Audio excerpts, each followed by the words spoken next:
Julie, it's 9:02. We have a quorum. So I think we can start whenever you're ready.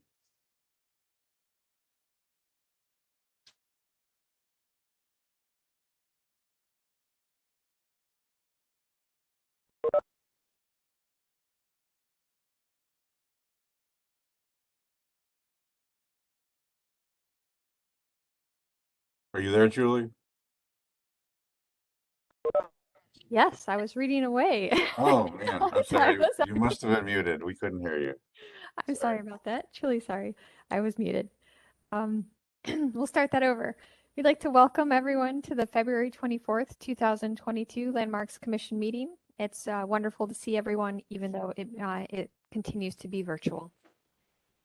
In compliance with notification requirements of Ohio Open Meeting Law and Section 101.021 of the Codified Ordinances of Cleveland, Ohio, 1976, notice of this meeting has been publicly posted.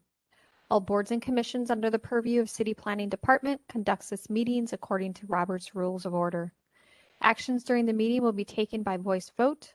Abstentions from any vote due to a conflict of interest should be stated for the record prior to taking any vote.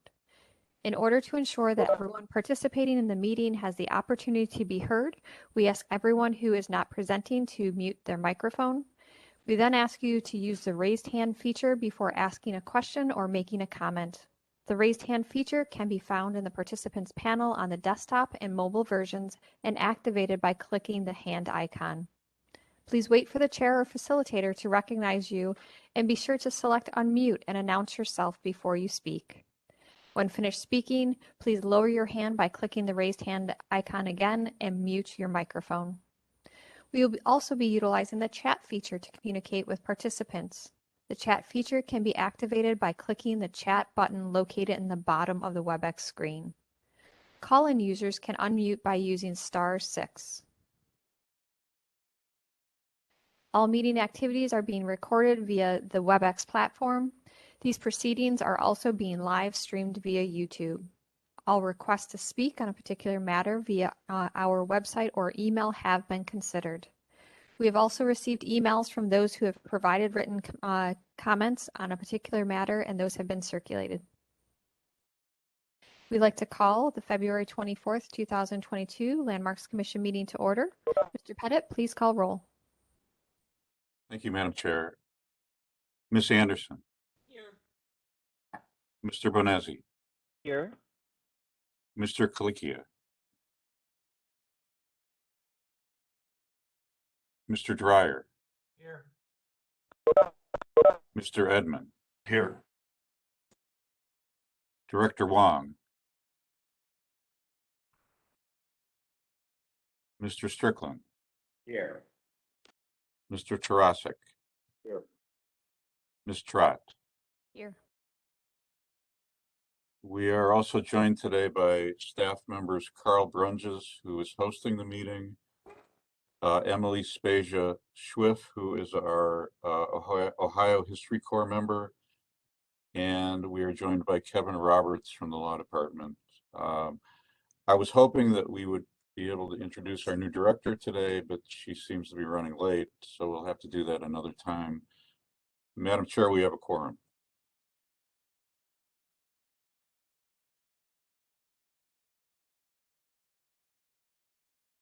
And I believe you're muted.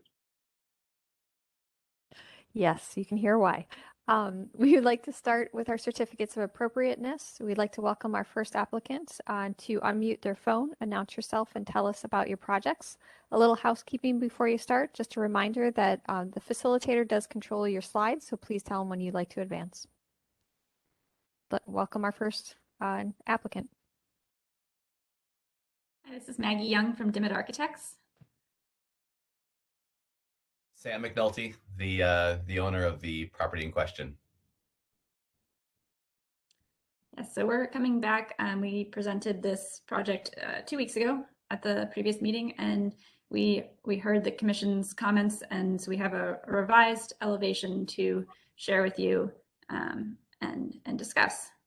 So we'll go kind of quickly through the context here. These are just some existing photos of the elevation. I think hopefully last time everyone is able to see the history presentation that Carl shared. But just to kind of give some context, a lot of this storefront is really all of it is not historic. It's all been kind of modified at some point in the past, though it does maintain some references to what we think was the original.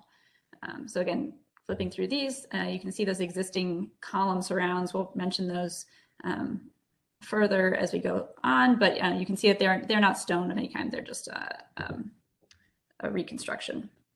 So what we did here was we did end up leaving the existing column surrounds and stepping the proposed new storefront. I think it's going to make more sense if we advance the next slide, please, so you can see the plan view at the same time. So this gives a little bit of a better reference. You can see that we tried to both maintain the proposed kind of divisions of the outer bays while still respecting the existing columns and also achieving our operable centered door portion. So again, we still have the double doors on the left there are the main entrance to this space.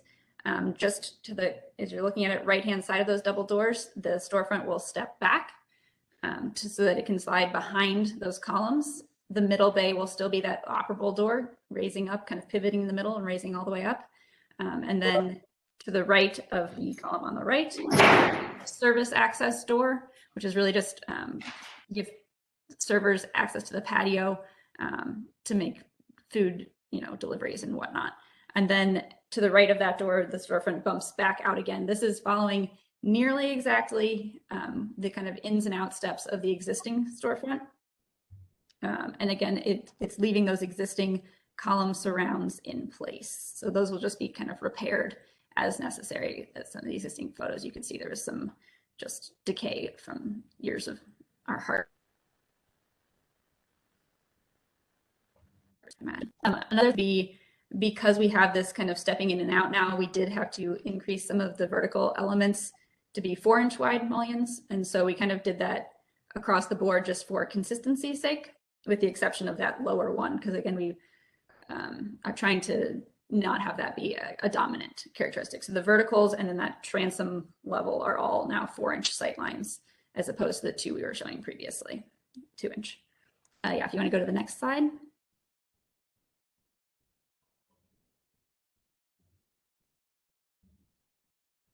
Are in red, so you can see that now the line of our new proposed storefront is really, really, really close to kind of the existing line of storefront.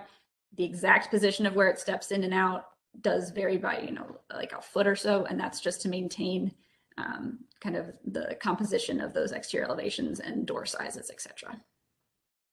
Next slide. This is just kind of the overlay with the reflected ceiling plan, so you can see we're kind of hitting this existing header condition at the front of the space with that stepped back storefront, so it won't affect the historic plaster ceiling. Next slide. And then just the updated kind of section, and these are the same materials we were showing previously as well.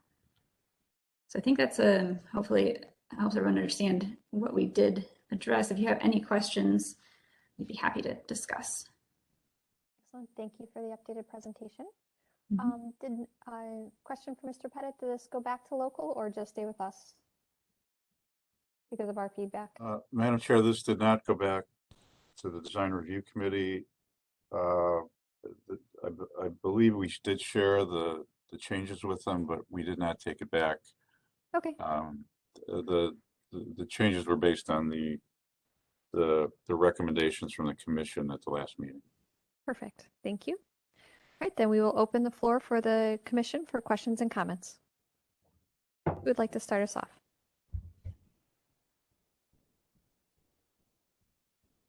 Mr. Strickland? Thank you, Madam Chair. So I want to commend the applicant for listening to all of our from the meeting 2 weeks ago, and I think that this revised solution functionally accomplishes what they were hoping to do, and it I think, succeeds in maintaining the original characteristics of the historic storefront. Also with the setback, kind of reflects the setback that was, it was certainly much more pronounced in the historic storefront, but suggests, you know, what it looked like historically. So I'm strongly in favor of this modified plan. Thank you, Mr. Strickland. Mr. Edmond?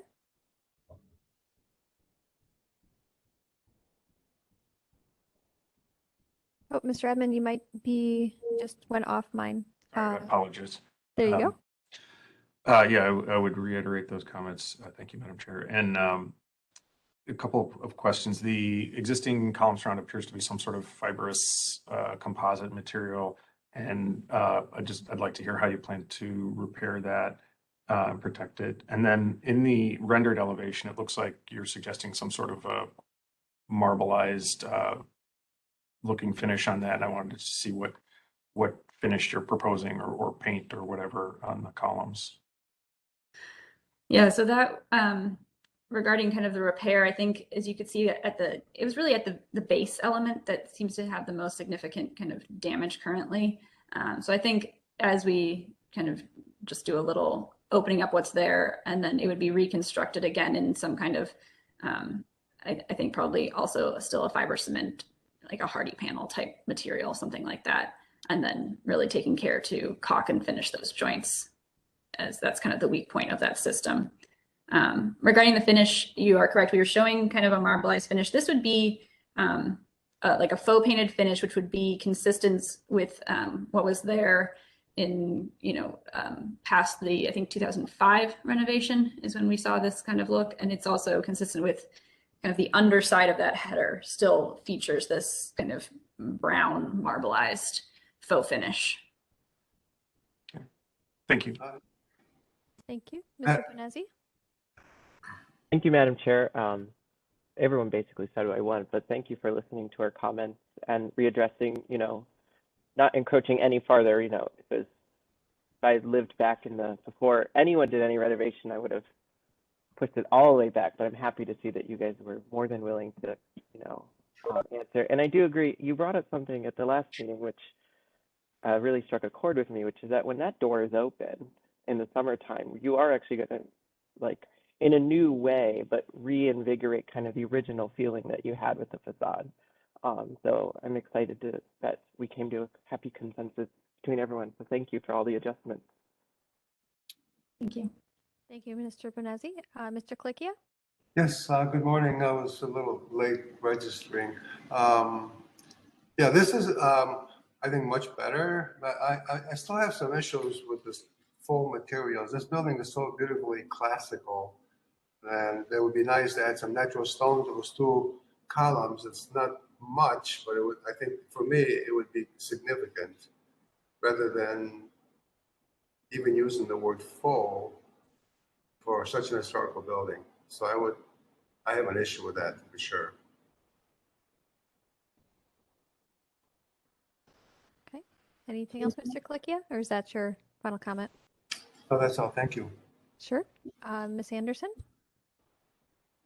I agree with my other commissioners. This is a huge improvement. Thank you very much for taking to heart our suggestions. I want to also support what Mr. Clicchia just said. I think in the long run, if there was some natural stone, might pose less of a maintenance issue, because obviously these composite materials don't last. And as we know, with all the stone we have in this city, it tends to hold up better. So I would really appreciate if the applicant would take that into consideration. Those are my comments. Thank you. Thank you, Ms. Anderson. I will echo much of what has been said. I appreciate you listening to our feedback and really trying to work within the constraints of the existing or the original look and feel of for the last period of time, look and feel of the storefront, so that you really can express it. And I am excited about how you now allow people to experience, the display cases and so forth for your entry on vestibule. So I think it's a creative solution. And as Mr. Bonezzi said, I think when this is open, it really will allow people to experience what was originally intended for this space, how you design this. So I'm in support. Any other questions or comments from the commission?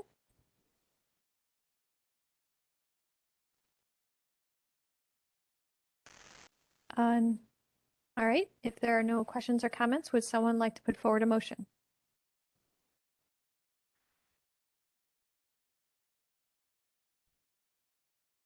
Mr. Bonezzi? Yes, Madam Chair. I put forward that we approve as presented for this project. And given my other commissioners' recommendations, just as a recommendation to look at possible alternatives to a faux material for something more durable, but that just be a recommendation to look at for possibility. That was a lot of redundant words, but. Okay, we have a motion. Do we have a second? Mr. Edmond? I second the motion. Thank you. We have a motion. We have a second. Further discussion? All right, Mr. Pettit, please call roll and announce the results. Ms. Anderson, Yes. Mr. Bonezzi, Yes. Mr. Colicchio, No. Mr. Dryer, Yes. Mr. Edmond, Yes. Director Wong, Yes. Mr. Strickland, Yes. Mr. Tarasik, Yes. Ms. Trott. Yes. Madam Chair, the motion passes 8 votes to 1. Thank you. Well, And go ahead. And at this time, since Director Wong has joined us, I'm happy to give her an opportunity to introduce herself to the commission very briefly, and then after that, we can move on to the next case. Thank you, Don, and thank you to the chairwoman, Madam Chair, for allowing me to just share a few reflections. I just started in my post last Monday, so I'm happy to be here and joining with you all in this really, really critical commission. Our city is an aging city, and we have so much history and so much culture embedded in our physical fabric, the physical spaces that we embody, and also just within the people. And so I'm really, really excited to be part of shepherding this really important function of planning and ensuring that our history and culture in Cleveland is celebrated and regarded well. So I just want to say thank you, Madam Chair. Thank you, Don. Thank you to the commission. And to all who are listening, thanks for welcoming me. Appreciate it. So, we welcome you to the commission, and Ms. Wong and Director Wong, and we're excited to have you participate with us, in reviewing these cases and moving forward.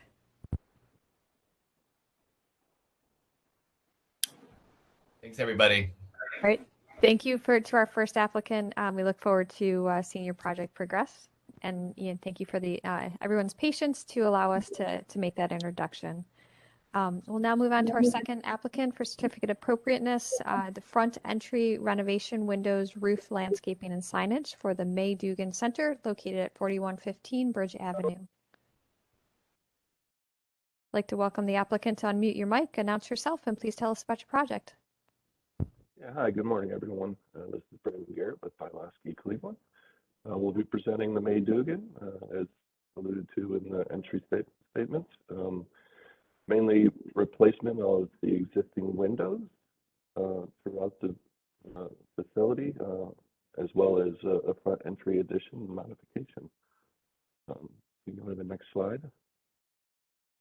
So as part of our improvements, some of the things that we're doing obviously are impacted by landscape as well. So since we're putting a new front entry on the building, we'll be replacing the existing entry sidewalk. We're also doing some improvements to the rear entry of the building, an existing kind of landscaped seating area will be reworked in order to improve some of the existing concrete settlement issues that have been experienced over the last 40 or 50 years.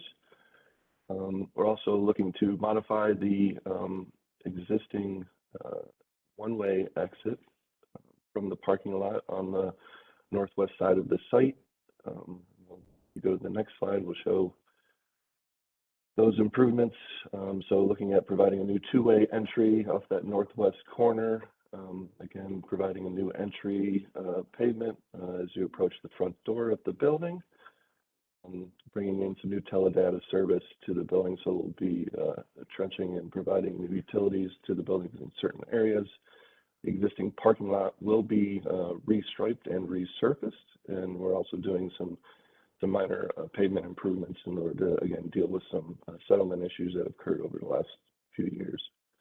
As part of that, it's probably best to show them the next slide, which is the landscape plan, which kind of shows our new paved seating areas at the rear entry of the building, placing a lot of the existing plantings around the perimeter of the building, just to kind of give it some a new fresh look. A lot of the landscaping hasn't been maintained over the years, so providing new fresh beds, new plantings that are seasonal, and in certain parts of the season that we feel will be appropriate for the building. This building on the north side is predominantly in shade, so you know, getting plantings that will work and be successful on the north side of the building are a little bit difficult. So we are providing plantings that are you know, more conducive to shade environments. And then just really kind of trying to give a spruce up the perimeter of the building, some curb appeal. Just some photos of some of the plantings that we'll be providing with the site. Slide. Just trying to show, you know, how the seasonal interests for these plantings, so that we'll have some blooming aspects of these plantings throughout the seasons.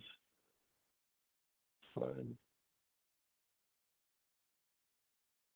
So as noted on my entry statement, you know, some of the main improvements that we're focused on for the existing building are replacement of all the existing windows. So this is a demolition plan that's showing really quite an extensive demolition throughout the building. Obviously, we're focused on the exterior, but as part of the Mayfield you know, renovation, we're doing a lot of improvements and enhancements to how their existing facility operates, reprogramming the building, obviously replacing the existing windows around, and then reworking the new entry on the north side of the building.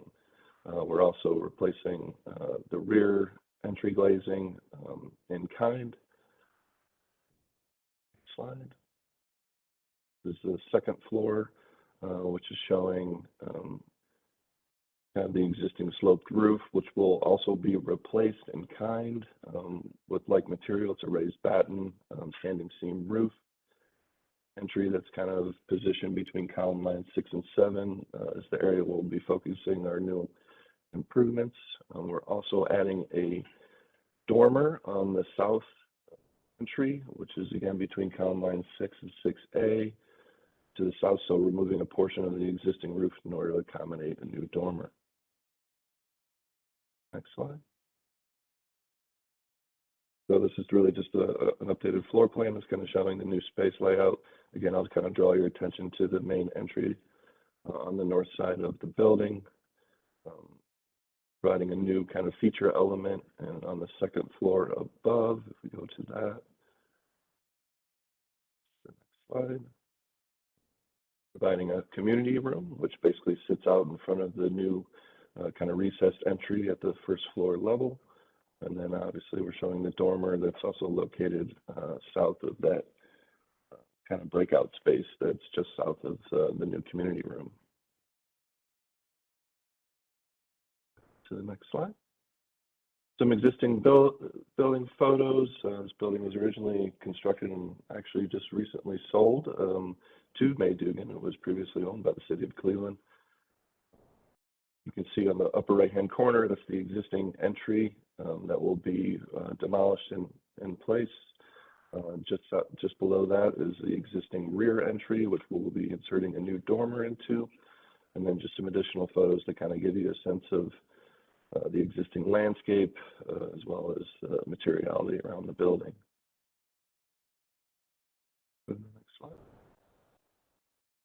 So as alluded to in my other statements, in between column lines 6, more or less 6 and 7 is where we'll be providing the new entry.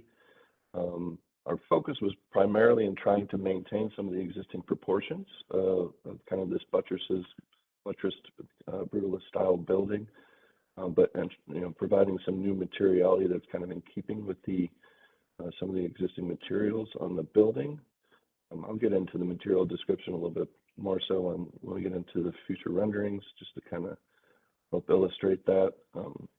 Also, again, we're just replacing the windows more or less in kind. We have an additional slide that I'll talk a little bit more in detail about that. Replacing the existing standing seam metal roofing. As part of phase 1 improvements, which actually took place earlier this year, there was masonry restoration, steel lintel repair, and tuck pointing done on the existing brickwork and precast cap sills. Go to the next slide. This is the east elevation, again, kind of showing to the upper right, kind of near column line A1, how the new entry element will be incorporated into the existing massing. Again, just replacing the windows around the perimeter of the building.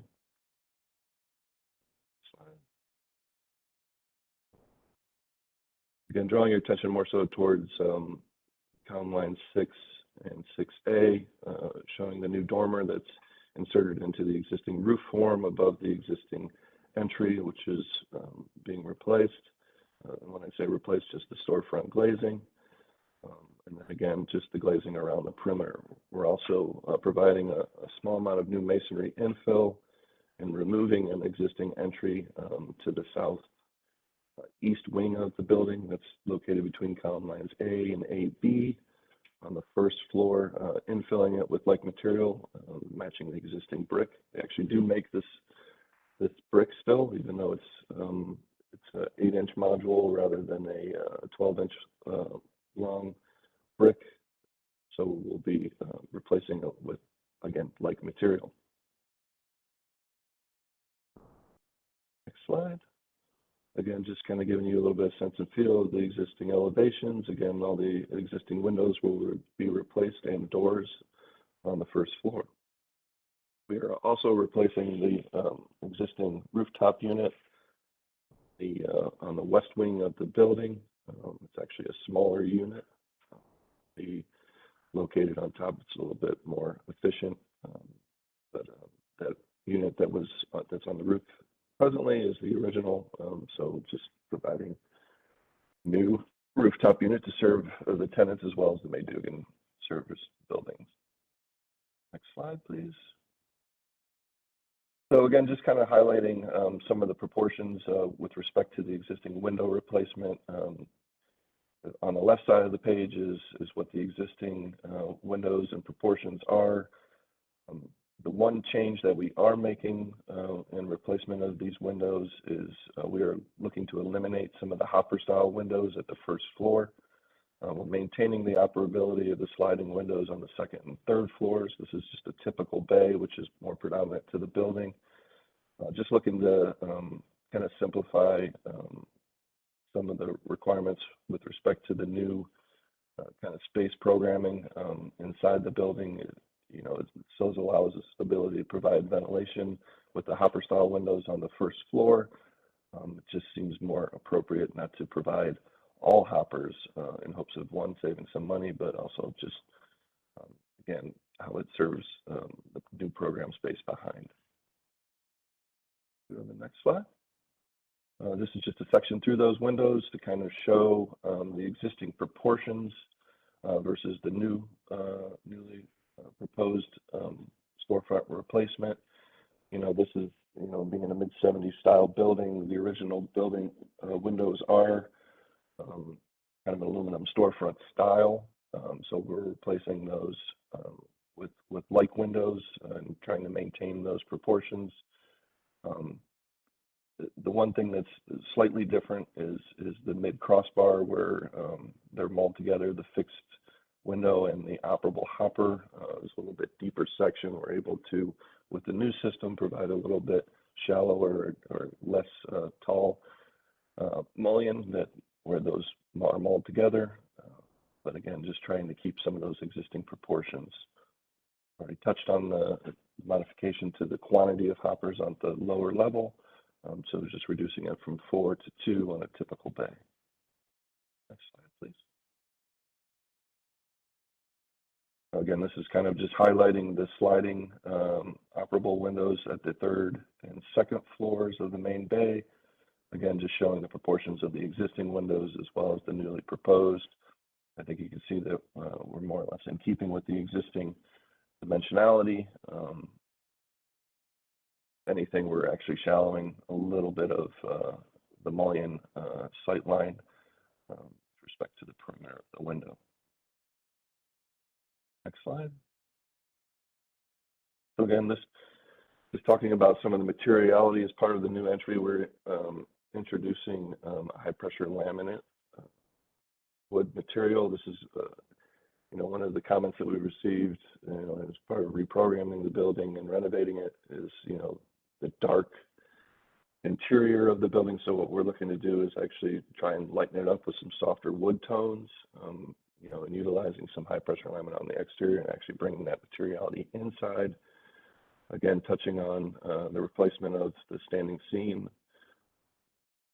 the copings associated with that, using a musket gray, which is fairly close to the existing standing seam that's presently on the building, which is has badly deteriorated in need of replacement.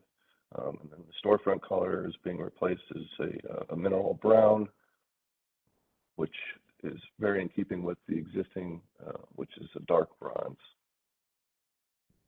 Slide. Again, being consistent with the material around the building, the brickwork's already been tuck pointed and reworked, cleaned. Again, just replacing the windows with the same materials as described in the previous slide. Again, just touching on the south elevation, again, the standing seam replacement, window replacement.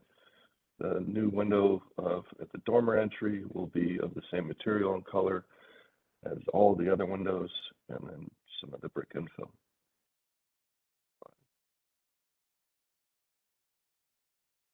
Go into much more detail than what I had done previously on the other elevations, but again, just in keeping with all the materials around the building that we're placing.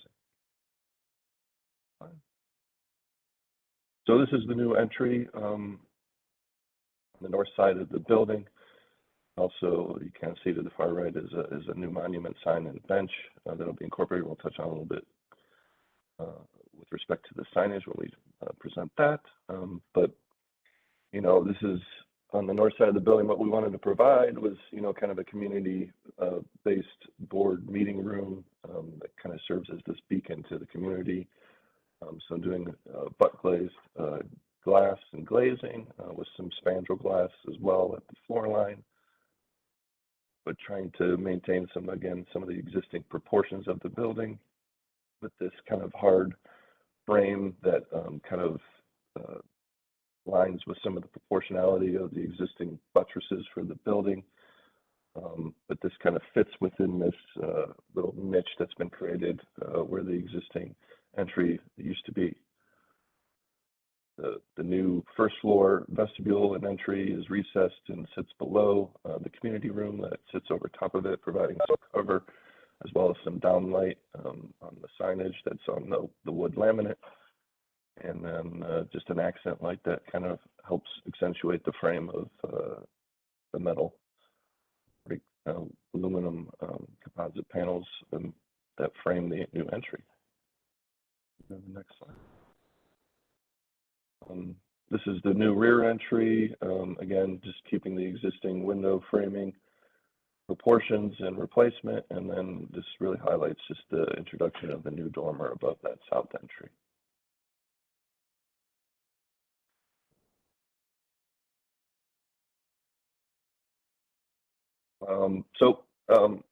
just want to touch on some of the signage that we'll be providing on the building. We've removed the existing Maydugan signage that was presently that was previously on the building. So as part of the signage for the newly proposed renovation, we're introducing again a monument sign that will have a bench as well as some entry signage at the new entry, and then locating a street sign along Randall, as well as a directory sign closer to the rear entry that helps with detailing some of those services that are provided with the building. For the next slide. This is a entry sign, the kind of feature sign that will be applied to the wood laminate entry as it kind of angles into the new vestibule, just identifying kind of the Maydugan logo and kind of a simplified approach. It'll be done with a dark metal that'll be cut out and applied to the wood facade. Next slide, please. This is a detailed elevation of the new monument sign. Maydugan, again, is kind of applied to the existing facade. This will be their main entry and feature signage, just identifying Maydugan Center as well as the address. And this has a wood look bench that kind of wraps around this new entry sign. A 8-inch high concrete base. Be internally illuminated, and the materiality of all the signage is in keeping with the window framing color and the metal used throughout the building. This is just the directory sign that's located at the rear entry that will be applied to the existing facade. New kind of signage announcing Maydugan along Randall that'll be applied to the existing facade with a horizontal light that is illuminating it, shining down. This is not an internally illuminated sign, so we're lighting it from above, providing a linear light above it. I think I've talked enough. So I'll leave it with that. Thank you for your time. Thank you for the presentation. We'll begin with feedback from the local design review committee. Thank you. Good morning, Madam Chair, members of the board. Nate Wall, Ohio City Incorporated. This project was reviewed by the local committee on January 20th. It was approved unanimously. The committee really appreciated the renovation and the addition and felt that it was a very nice addition to the neighborhood and improved the overall design of the building. And other than that, just general praise for the project as a whole. So thank you.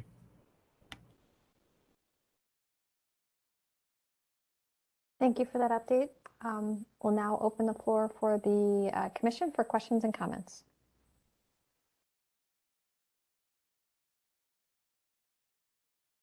Mr. Edmond? Thank you, Madam Chair.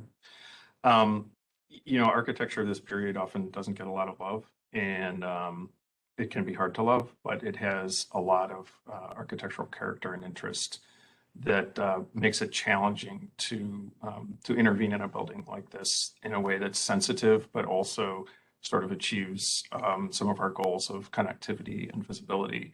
And I think one of the real challenges that the existing building has is that the entry is, in fact, the least inviting looking part of the facade.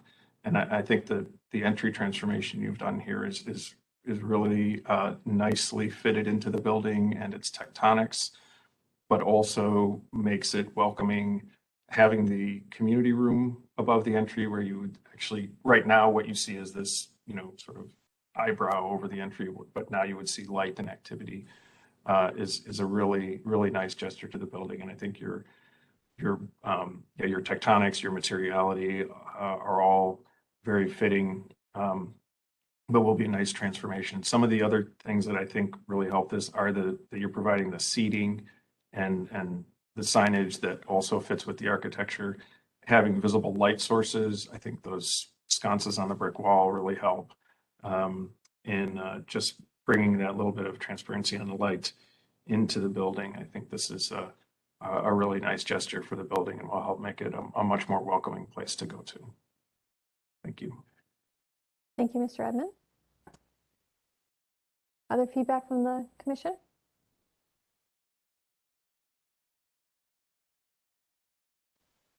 I'll insert mine. I think this is a very creative solution to bring a modern solution to the entry in a sensitive way. It's working within the materiality, but providing a more warm, welcoming entrance. So I like the materiality and how you've incorporated this into the building. And I am supportive of that. And then also the signage. I think it's very sensitive, how you've maintained the very quiet presence of the minimal materiality of the building and provided some additional visibility, but also functionality to the entranceways with the signage and the seating. Ms. Anderson? Thank you, Madam Chair. I think your designs are going to be an overall improvement to the building. I drive by this building quite often, and currently there are mature plantings surrounding the building, which provide shade, the greenery. It's almost a nice respite from the, vibrant city life around it. I was wondering, I saw you did have a landscape plan, but I was wondering if you were able to incorporate the mature trees into the into your design, and as long as they're not creating problems for with moisture for the building, I was wondering if you were able to maintain as much as that as you could. Thank you. Yeah, so I can speak on that real quick. Yeah, the large mature trees are not being removed. So along the north side as well as the south side will be maintained. I know one thing that was very sensitive to the Maydugan people was the Christmas tree that's located on the upper right hand corner of the page at the which gets illuminated here obviously during Christmas time. So keeping that was of the utmost importance to them. But yes, all the larger mature trees will be maintained. The only trees that we're actually looking to remove are any of those that are impacted by the improvements at the new entry to the south of the building, which is more so in that little courtyard area north of the parking lot. But they're not really overall mature trees. The two larger mature trees that you see there that are kind of shown as dashed will remain.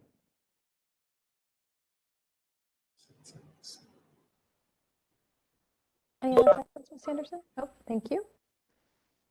Other questions or comments from the commission?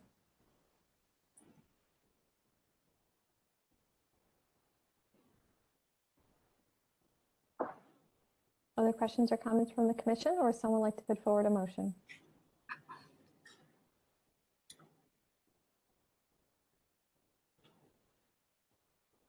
I move to approve as presented. I second that motion. Thank you for the motion and the second. Any further discussion?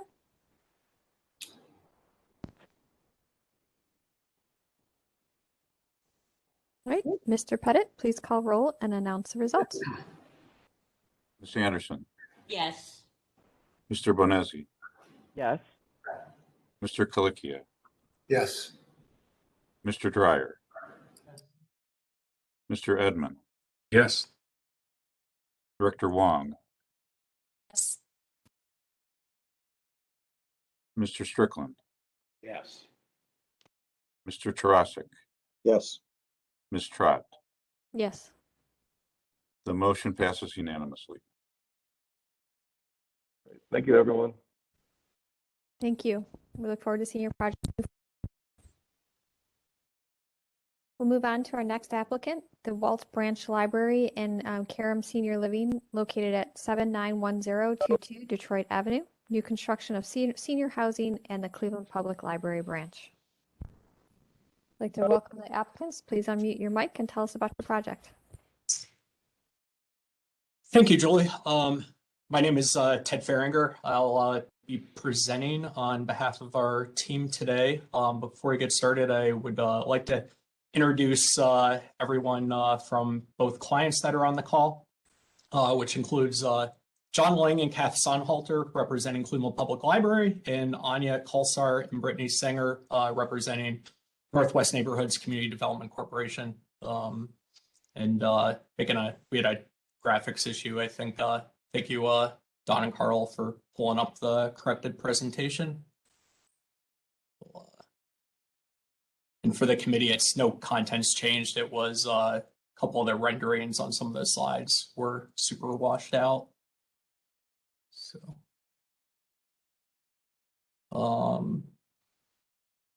bear with us, Ted. We're working on it. Yeah, it's just gonna say no worries. Now just kind of start preamble and we can jump a few slides in once they have it up. The project is 51 unit new construction senior housing. It's a LIHTC low income tax credit project through the state. It's Department of Housing at OFA, and then new Cleveland Public Library Walls branch that'll sit underneath it. The project is, it's really unique combination of kind of synergies that are created by having a senior housing adjacent to a Cleveland Public Library that our team hopes will, and anticipates will really be able to be a unique amenity, not just for the residents of the housing, but also the community as a whole. So next slide. So the project site, to orient everybody, is at Detroit and West 80th on kind of the west end of really the Detroit Shoreway neighborhood and kind of where it starts to transition into Cadell. So, next slide. These are some site context photos. I'm not going to go through these blow by blow. If we can just keep flipping through. Big point here is while we're in a historic landmarks district, a lot of the adjacent architecture is, I would just call it incredibly eclectic. So next slide. Back to the project site, here's an oblique kind of bird's eye aerial of the site as it is today. On the blue where the project site is the current CPL Walls branch. And then to the left is the building holding the corner is the Detroit Chateau Apartments. Mind the committee in December, the committee approved demolition of both of these, and know that permits and bidding is out for that. So hopefully there'll be some site activity in the near future. But I'm relative to direct kind of adjacent landmarks here. Probably our main neighbor is St. Augustine Health Campus, including the hospital facilities across the street, as well as the long-term care living facility, St. Augustine Tower, that is directly to our east. And then down Detroit, we have Abe's Beauty, which is kind of a place that has a lot of character, I'll just say, in the neighborhood. And then Magnolia in Detroit, which is another affordable housing project or facility. So next slide. So here's a kind of a site context plan just to be able to orient everybody with the new construction. And really the main point here is to just take note of how the building form, we're trying to be responsive to the neighboring context while still kind of holding the street edge, but doing so in a way that is kind of speaks to the language of the kind of figure ground of the neighborhood. So next slide. So site plan. From when the committee last saw this, no major changes as far as the concept. Area A, which is directly up front of the library's portion, main entrance, is really this idea of this layered streetscape that kind of creates a little bit of screen privacy from the public right-of-way sidewalk along Detroit Avenue, but it's still very much kind of part of that to create some depth, and also partially slides under the roof overhang of the library. And then letter B is this sheltered forecourt area, which is really kind of serves as the plaza entrance at the Detroit Avenue level going into Karam. And then C on the rear of the building is partially actually carved out under the building. And this is a level below due to the site topography. The site drops about 10, 12 feet from Detroit Avenue to the rear of the building here along West 80th. But this C area is kind of we're envisioning is an area of programmable sidewalk that's partially covered that both Cleveland Public Library has some spaces that will be able to open up and spill out onto this area that can be used for maybe smaller programming that they do without that would allow the areas up on Detroit to kind of remain public spaces at all times. So next slide. So a little more details on the site plan. We did expand the project site. There's a lot on West 80th that's been added since the committee last saw the project, which has allowed an expanded parking lot of kind of around 47, 48 spaces. And then really the key points though up on Detroit are with the paving, it's going to be the main kind of field paving of the concrete is going to be exposed aggregate sidewalk with kind of some larger blocks that really help identify the library entrance going into walls with this accent color of which is in the top right. And it's actually less of a color and more of an effect. It's this glow in the dark aggregate that's an admixture into concrete, which is something that CPL is actually using at a couple other branches that are under construction. And then directly to the right of the walls, main entrance off of the library, we have bike racks and a bike repair station, which are all under cover of the this large roof overhang that kind of creates a portal in and out of the forecourt area. So next slide, please. And then landscaping, I'm not going to go through this blow by blow, but a lot of native species trying to introduce some appropriate street trees and as well as trees that are appropriate around the bioswale on the northwest corner of the site above the parking lot. So next slide.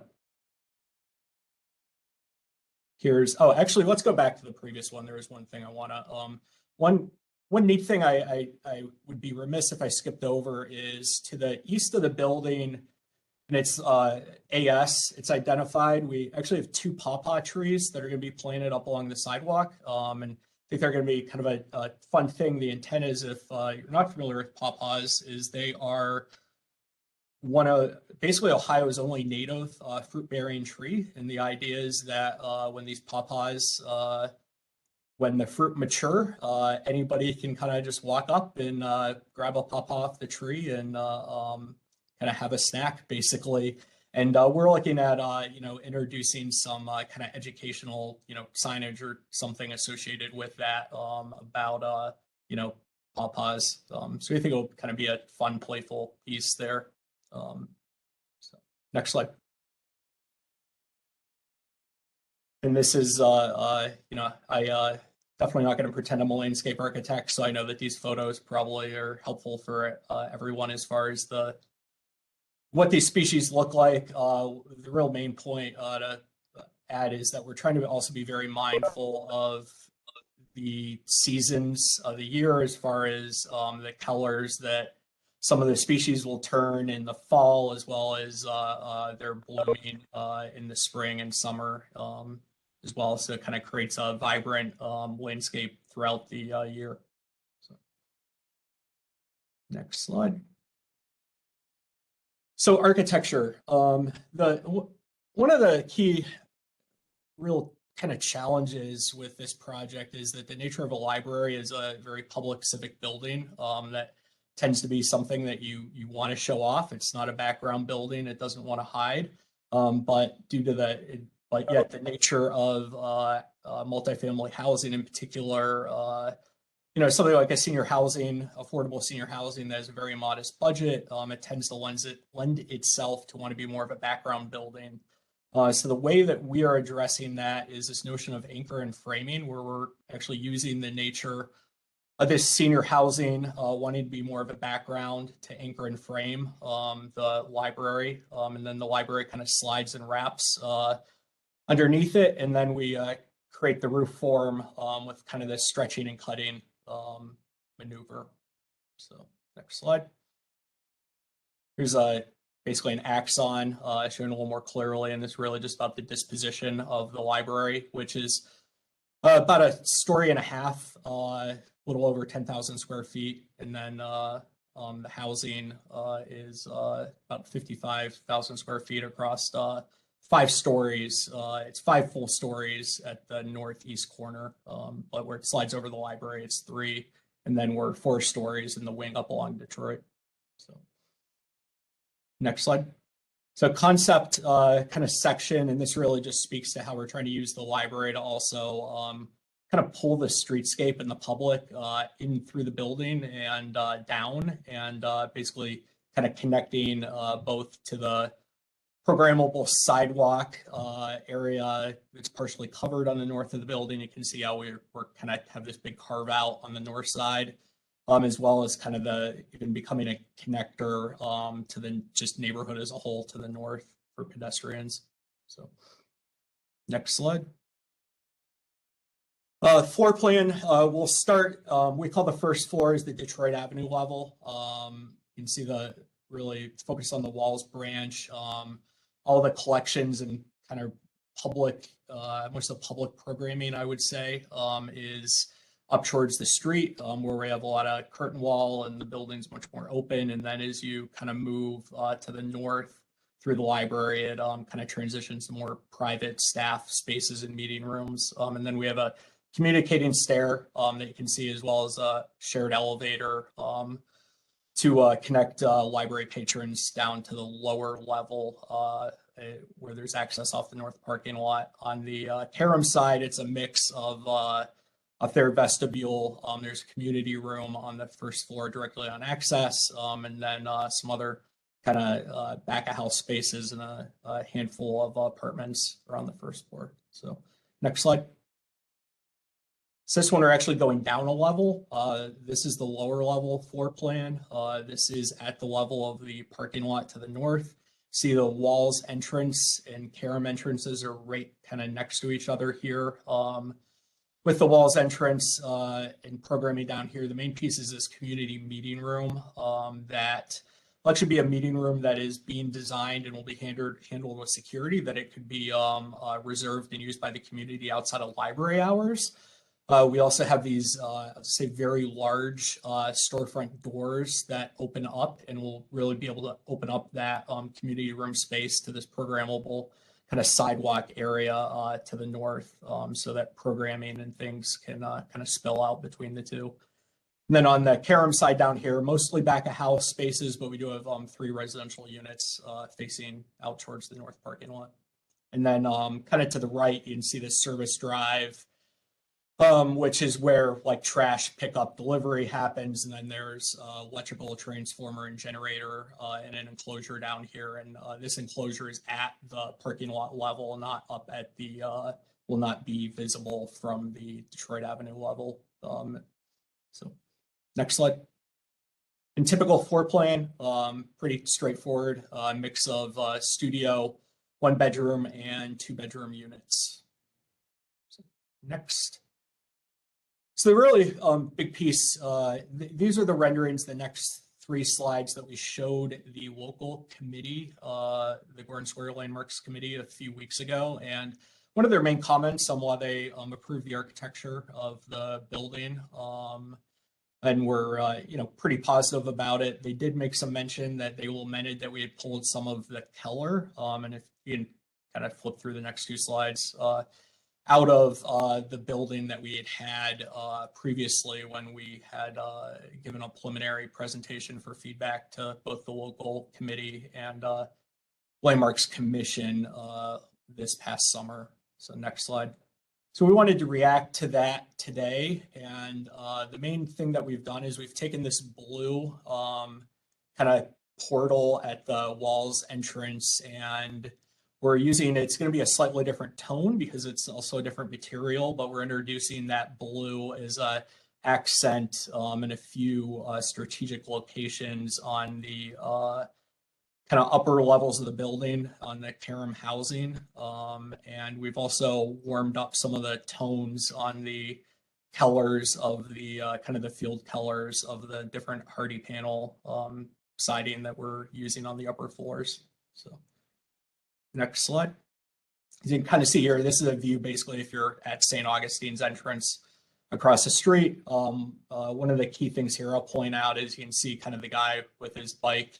That is exactly where the bike racks will be under cover, and you can kind of see how this large, kind of this stretching and pulling roof form creates this, what we think will be a really interesting portal into the kind of forecourt area, and also creates a little bit of cover for, it'll be adjacent to the RTA bus stop here as a transit waiting environment.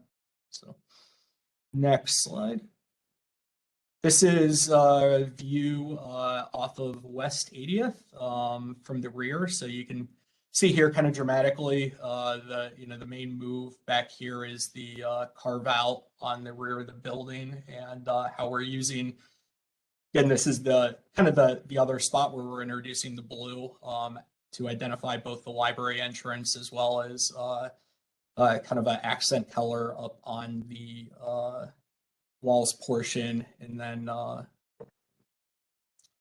the rest of kind of in general the walls architecture kind of just being in dialogue with Karam above, but yet still distinctly different. Next slide. So exterior elevations, this is the south, kind of calling out materials.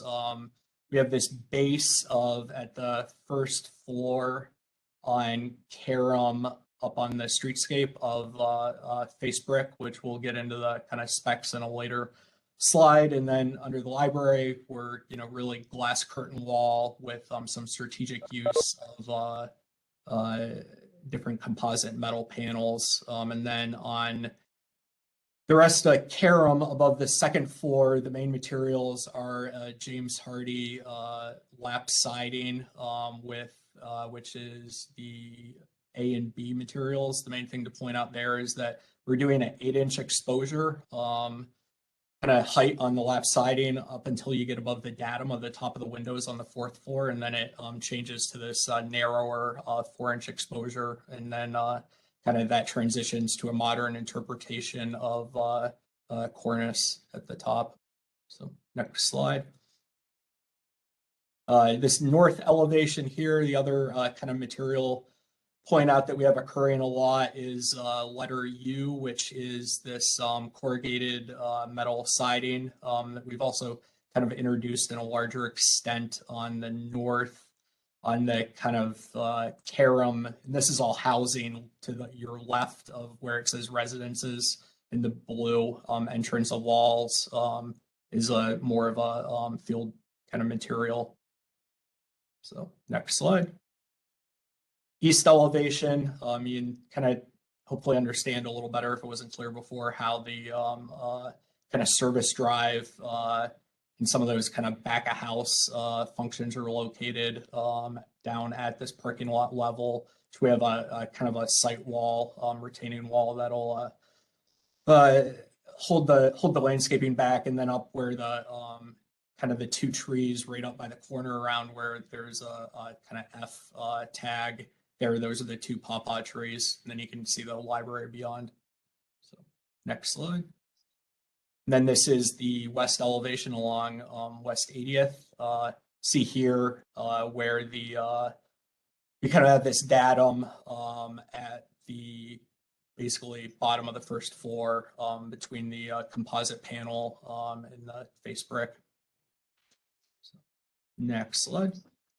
And this is last slide. Our materials on the exterior, the brick veneer, our basis of design is Endicott manganese iron spot velour. It's an Norman size, so that is a 12-inch long unit, which we all like a lot. The curtain wall, this occurs only on the library portions, and this will be like an exterior kind of butt glazed, like you see in the in this example photo. So the mullions on the outside will be very, very thin. And then the furthest to the right, and then is the colors for the siding on Karam, the field being the lap siding, which is cobblestone from James Hardy, and then the smooth infill panels, the main color that this occurs like between the windows vertically on the upper floors, that's a Monterey taupe.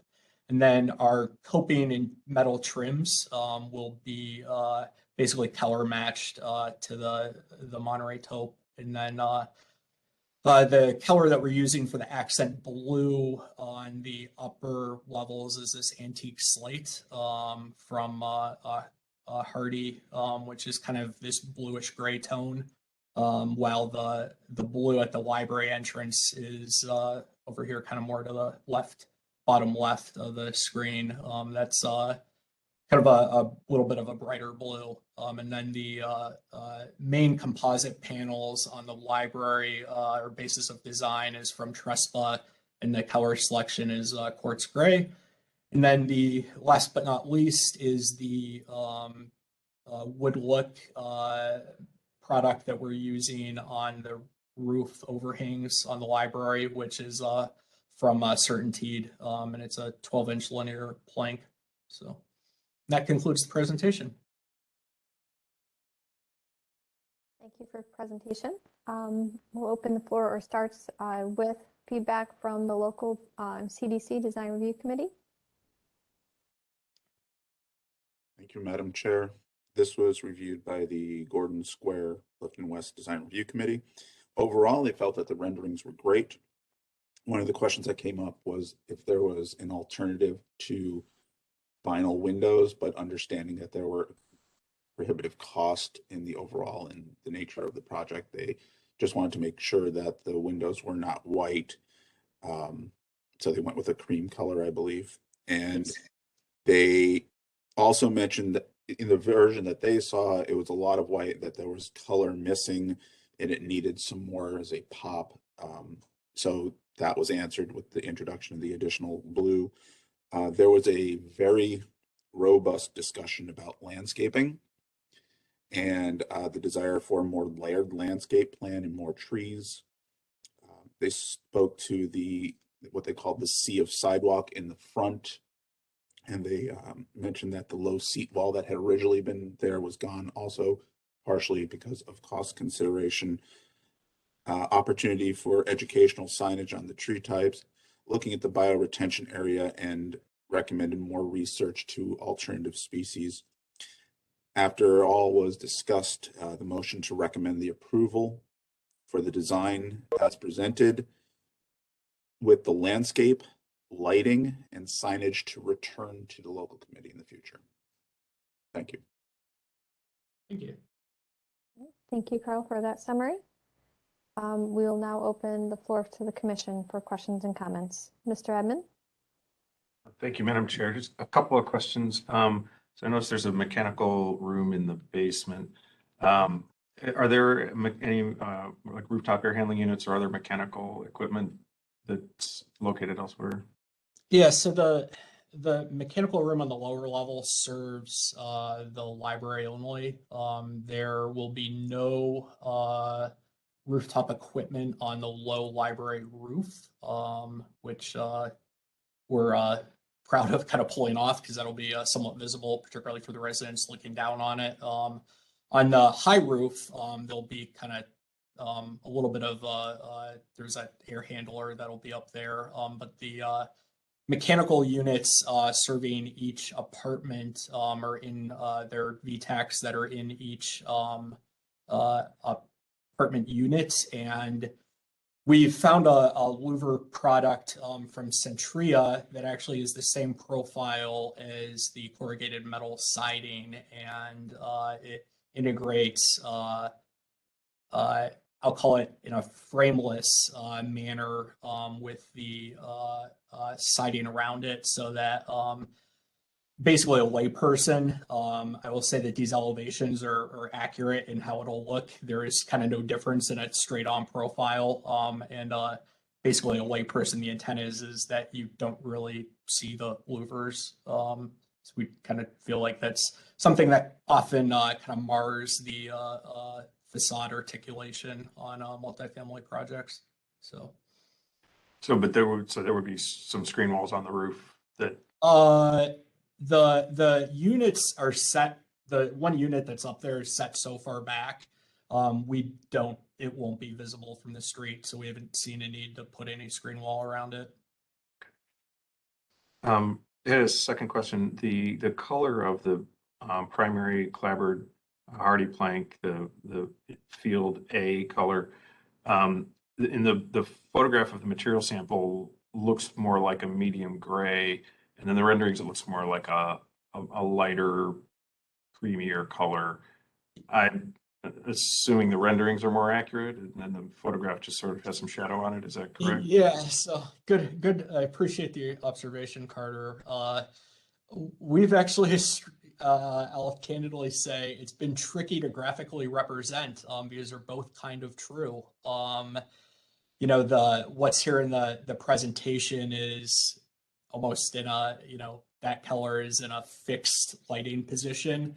But what is in the renderings, I will say, is accurate in the sense that as the sun breaks across the building throughout the day, it is going to look kind of brighter and almost a little bit on more of a off-white color. But then in different light throughout the day, when maybe it's not in the sun, it'll look more as the kind of what the sample looks like on slide 30. So. Okay. Because I think the lightness of it that you show in the renderings is a real positive quality that helps the form of the building. And then finally, I think maybe this relates to the comments about landscaping, but I wanted to hear more about the quality of the courtyard, specifically what it's like in there. The ideation image you have in the beginning has a lot of planting in it. It looks like it might be the Eastman Reading Garden. But the site plan, it looks like there's just kind of a strip along the one side up against the apartment building. So I wonder if you might consider more plantings in there, or what the character of that space is meant to be like.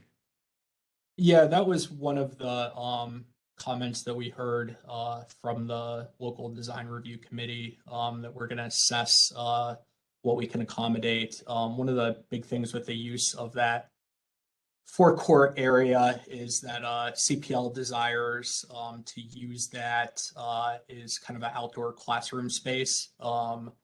So one of the reasons why we had pulled some landscaping out was concern of being able to basically accommodate that type of program without it being something that would also block and kind of be in the way of residents for Karam coming in and out of the building up on this level. But we're happy to, we're going to continue to study that basically.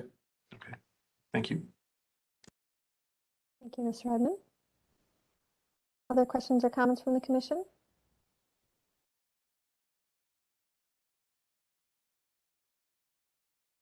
Mr. Klickia?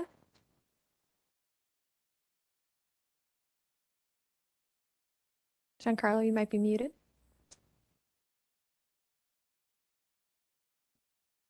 Okay, that's much better, I think. Yes. Thank you. Couple of rather technical questions. I'm wondering, what will be the relationship between a public entity such as a library and the residential part? How would that function as far as organization, maintenance, and that type of stuff?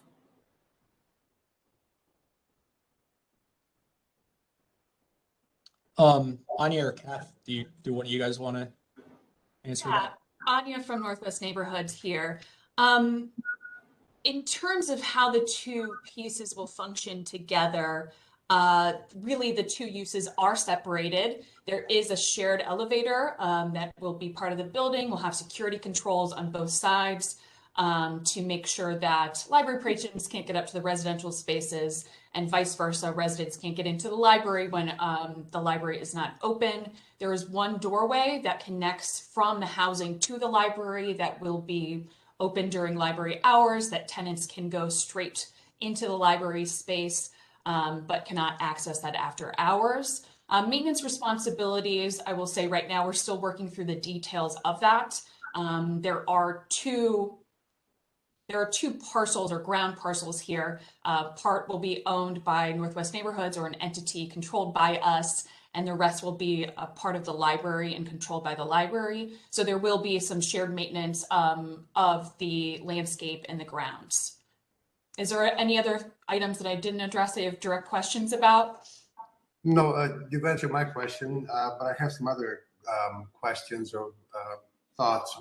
One is that I think the concept is fantastic. I think one of my dreams, if I ever retire or will retire, to be near a library so I can read all the books I haven't read in my life. But I like the library portion very much with the likeness. I think the building itself is a little too monolithic for me. I was wondering if we could introduce maybe some bay windows or potentially some balconies. And then my second issue is that we have these quite amazing roof lines. And I'm wondering, we talk about the green space, which is also one of my subjects. I think additional green areas around the building, but I'm wondering if we could introduce some gardening or some low maintenance, interesting garden scenes on both of the roofs. So I can speak to that a little bit, both those comments. While this is a low-income housing tax credit project and our budget is incredibly tight, especially with rising construction costs, we are not able to introduce balconies or big windows to the housing portion. Unfortunately, something we'd love to always be able to do, but we are under strict cost guidelines with the Ohio Housing Finance Agency. And as many know, right now, construction costs are not in our favor. So unfortunately, that is something we're unable to work into our budget for this project. At one point in time, we did have green space on the library roof. Additionally, because of budget concerns, that was something that had to be removed from the scope of this project. Something that we would love to be able to do, but right now budgets do not allow for the introduction of green roofs. Okay, thank you.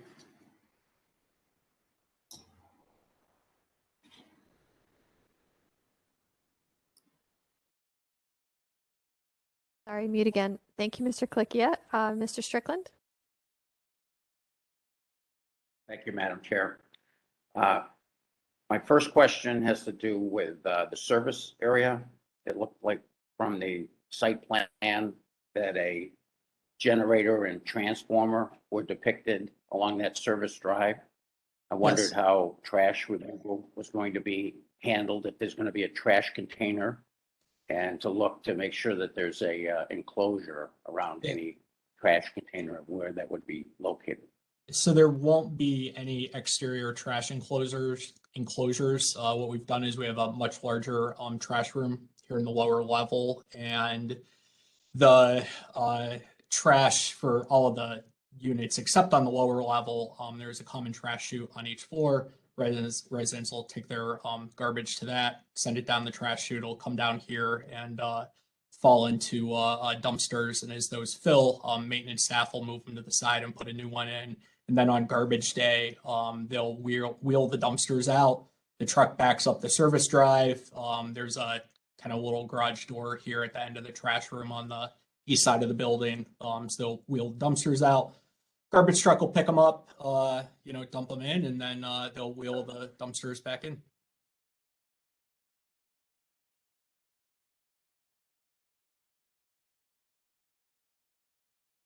All right, understood. I just wanted to know if there was a outside trash container, how that was handled. Absolutely I understand the program. The other question that I have, Madam Chair, is terms of what we're voting on. It sounds like the design review committee requested that landscaping, signage, and lighting come back for their review. So as far as any motion that we put forward, that would exclude landscaping, lighting, and signage, is that correct? The condition that they return for that, yes. So the approval wouldn't be, if we agree with that recommendation of those conditions, then yes, it would be conditions placed on our vote also. Does that answer your question, Mr. Well, Strickland? personally, I respect the request of the design review committee. So not to make that request moot, I would propose we make that a condition of any approval that we put forth in a motion. I agree. Thank you. Ms. Anderson, questions or comments? Thank you, Madam Chair. I have more comments than questions. I'm in agreement with Commissioner Kaliki. I think something of visual interest, whether it be bays or balconies, would really enhance this building. And I know since we've seen this with the concept plans, we've repeatedly been told that we're on a limited budget. So I'm happy for the neighborhood that this is going in. I wish I had the vocabulary to articulate this better. I'm a little disappointed with the design. But this particular corner and this particular area has for decades been Lexus for drug deals and just, a lot of nefarious things going on here. So, hopefully I know that Detroit Shoreway and Northwest Shores has been working hard to change things in this location. And, hopefully this will bump it up to a point where people can feel comfortable walking through here, even in evening hours or early morning. I do have a question in conjunction with this comment. Is there going to be lighting or cameras to try to, help maintain the safety of the residents and the patrons of the library because of the issues that had been occurring here in the past? That's my question. Thank you. Yeah, so we are continuing to study the lighting, and we will come back with the exterior lighting plan for review from the local committee and from this commission.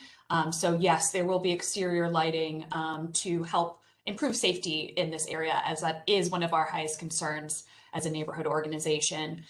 There will be security cameras. There will be security cameras from both the housing and from the library. I don't know if someone from the library wants to speak to just generally how typically their security system works, but yes, we do intend to have cameras here, and we do have cameras here in these current locations. Thanks, Anya. This is John with the library. I can't improve much on what Anya said. There will be CPL cameras around the exterior. We do have a 24/7 manned central station downtown, which keeps an eye on all of our branches.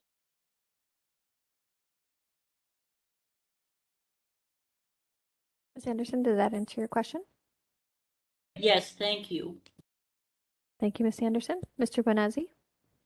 Thank you, Madam Chair. I just want to commend everyone part of this project for the creative, interplay between two programs you don't usually see together, and that the architects took that truly to heart, which is that you do read this, though, as a unified kind of structure, that it is two very, dichotomous programs coming into like harmony. To speak to fellow Commissioner Anderson's thoughts about the upper form, I might see my vocabulary. I think the bottom part of your form is reading as this kind of dark verticality, which is then being held by the strong roof line. And maybe it's just something conditional to look at, but your upper form is then wrapping up in a horizontal manner. And to me, there's kind of like the verticalityness of the way that you've accented the windows, which is like against the horizontality of all your materials. That makes sense. So you have two moves that are in opposition.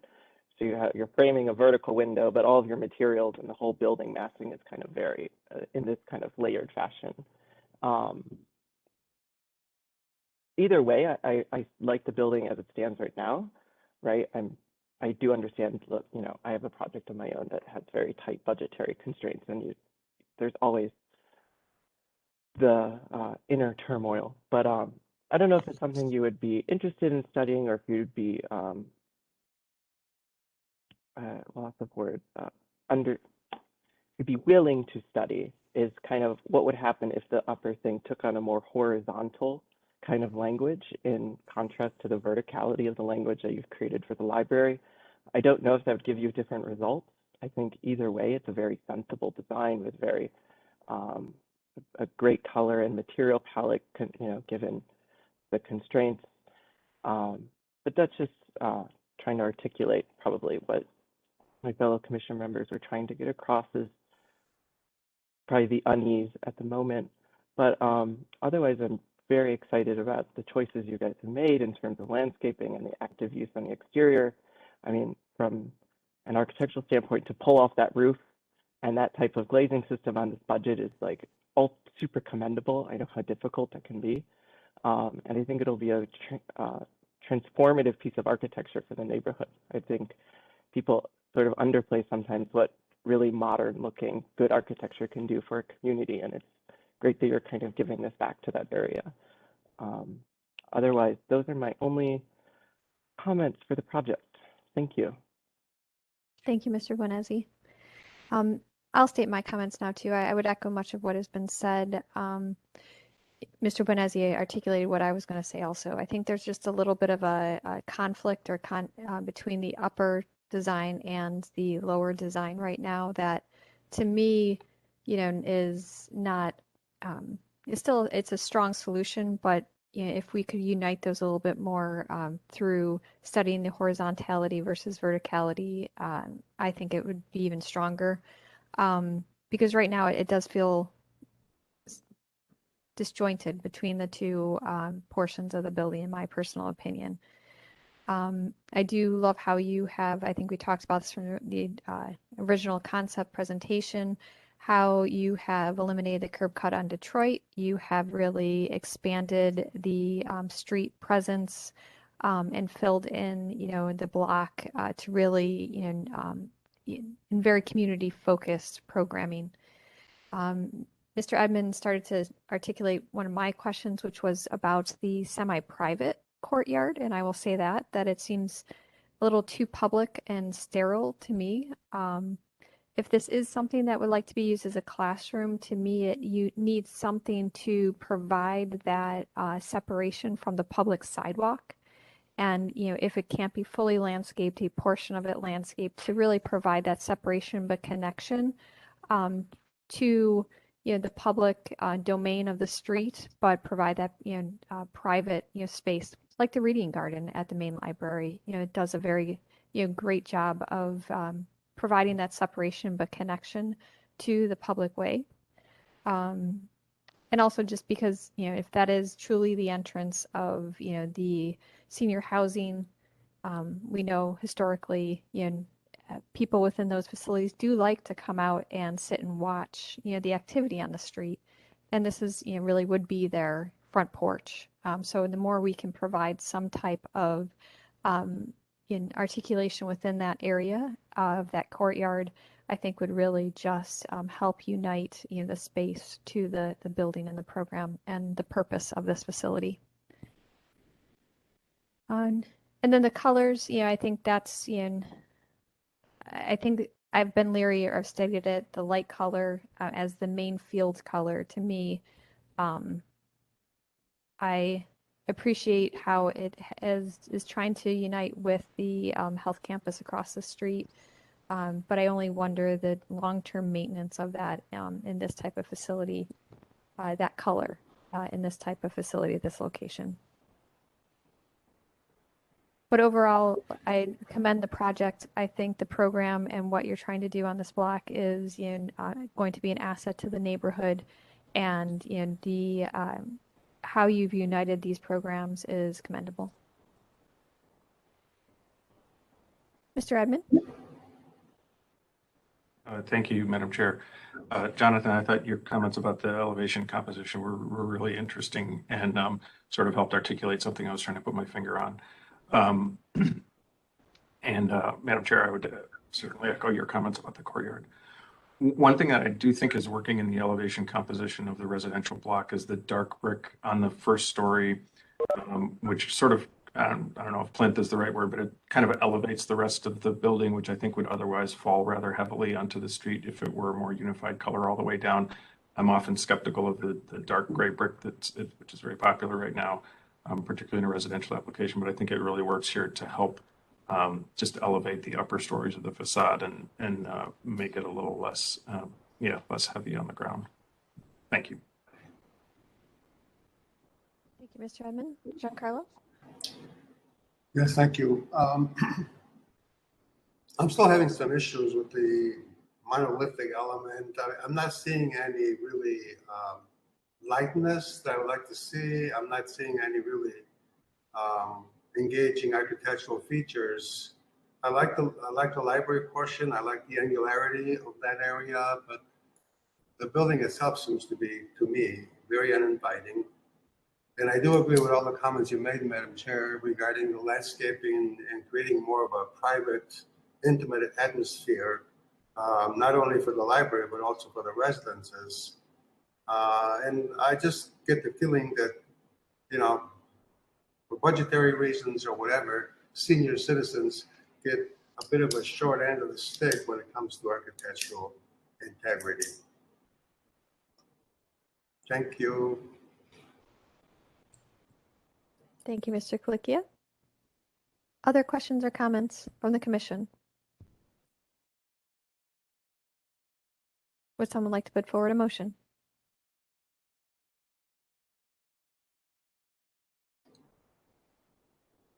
I would like to move that we approve the project with all the conditions that we mentioned, including my comments and the comments of that were made by other members of the commission. So we have a motion, and just to clarify the conditions that you would like to be added, you would like to be added the return for the lighting, landscaping, and signage. Yes. Consideration for the composition of the upper floors. Yes. And what other comments, Giancarlo, you want added? I think adding something to the especially the lower roof, just make it lighter. I think additional landscaping for the roofs, especially the lower roof. Consideration for future addition of landscaping to the lower roofs, knowing that their budget can't afford it right now. Correct. Okay, so we have those conditions with the motion. Do we have a second? I'll second that motion. We have a motion, we have a second. Any further discussion? All right, Mr. Pettit, please call roll and announce the results.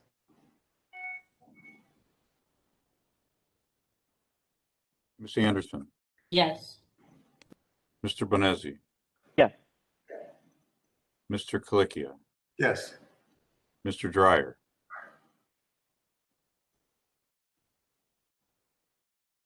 Mr. Dreyer, I think you're muted. Yes. Thank you. Mr. Edmond, Yes. Mr. Strickland,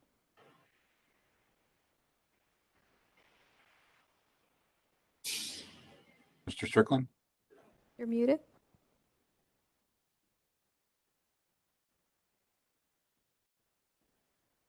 Get it? looked like a yes, thank you. Mr. Tarasik, Yes.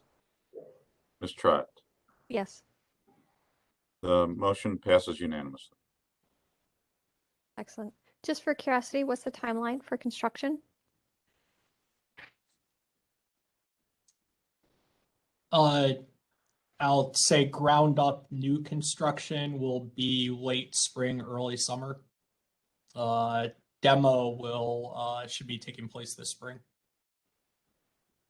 Excellent. Well, we look forward to seeing this project move forward. Thank you. Thank you. We'll move on to our next applicant, Casa de Angelo, located at 12505-13 Mayfield Road, new construction. I'd like to welcome the applicant. Go ahead. Thank you. Good morning, everybody.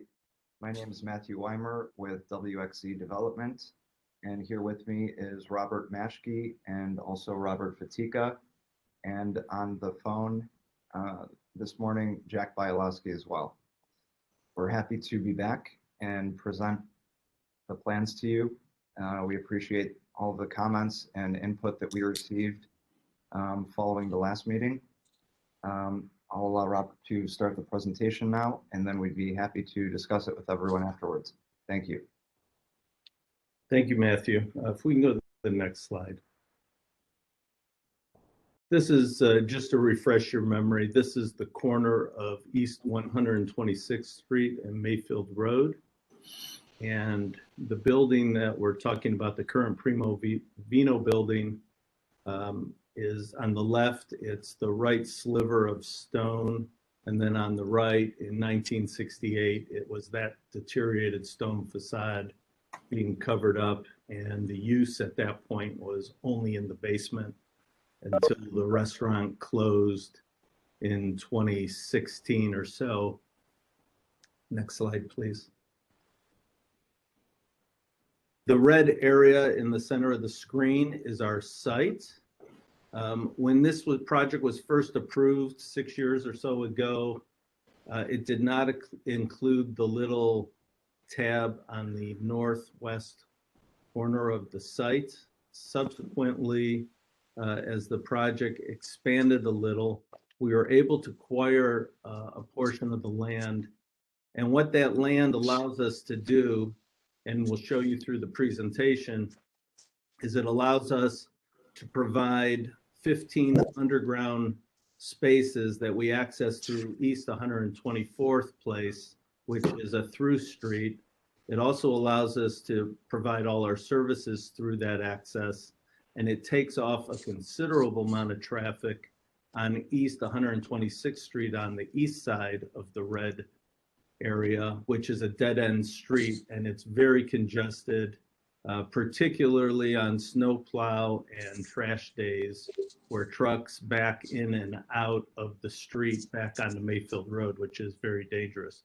So we're able to take on and make the site more accessible and take parking off the street. So as we go to the next slide,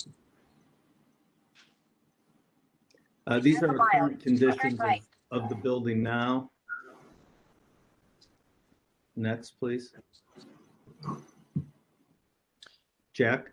So this is a figure ground that shows the sizes and the heights of the buildings in the neighborhood. And what you can see is that it's really a very eclectic grouping of buildings with some very large buildings and interventions, and also a series of open spaces and entries. And one of the ways that we have been thinking about this development relates to Mayfield Road as really the gateway to this neighborhood of Little Italy. And you see the bocce piazza, I guess I would call it, in front of our building, which is really one gateway into the neighborhood. And at the other end, by the tracks, the Tony Brush Park in front of Holy Rosary and Mayfield Station. We really regard these as the sort of gateways into the community. Next slide, please. And here is an aerial view, which really shows, again, the notion of how this is really an eclectic neighborhood. It has small buildings, it has large buildings, some very large buildings. It has lots of different roof forms. Next slide, please.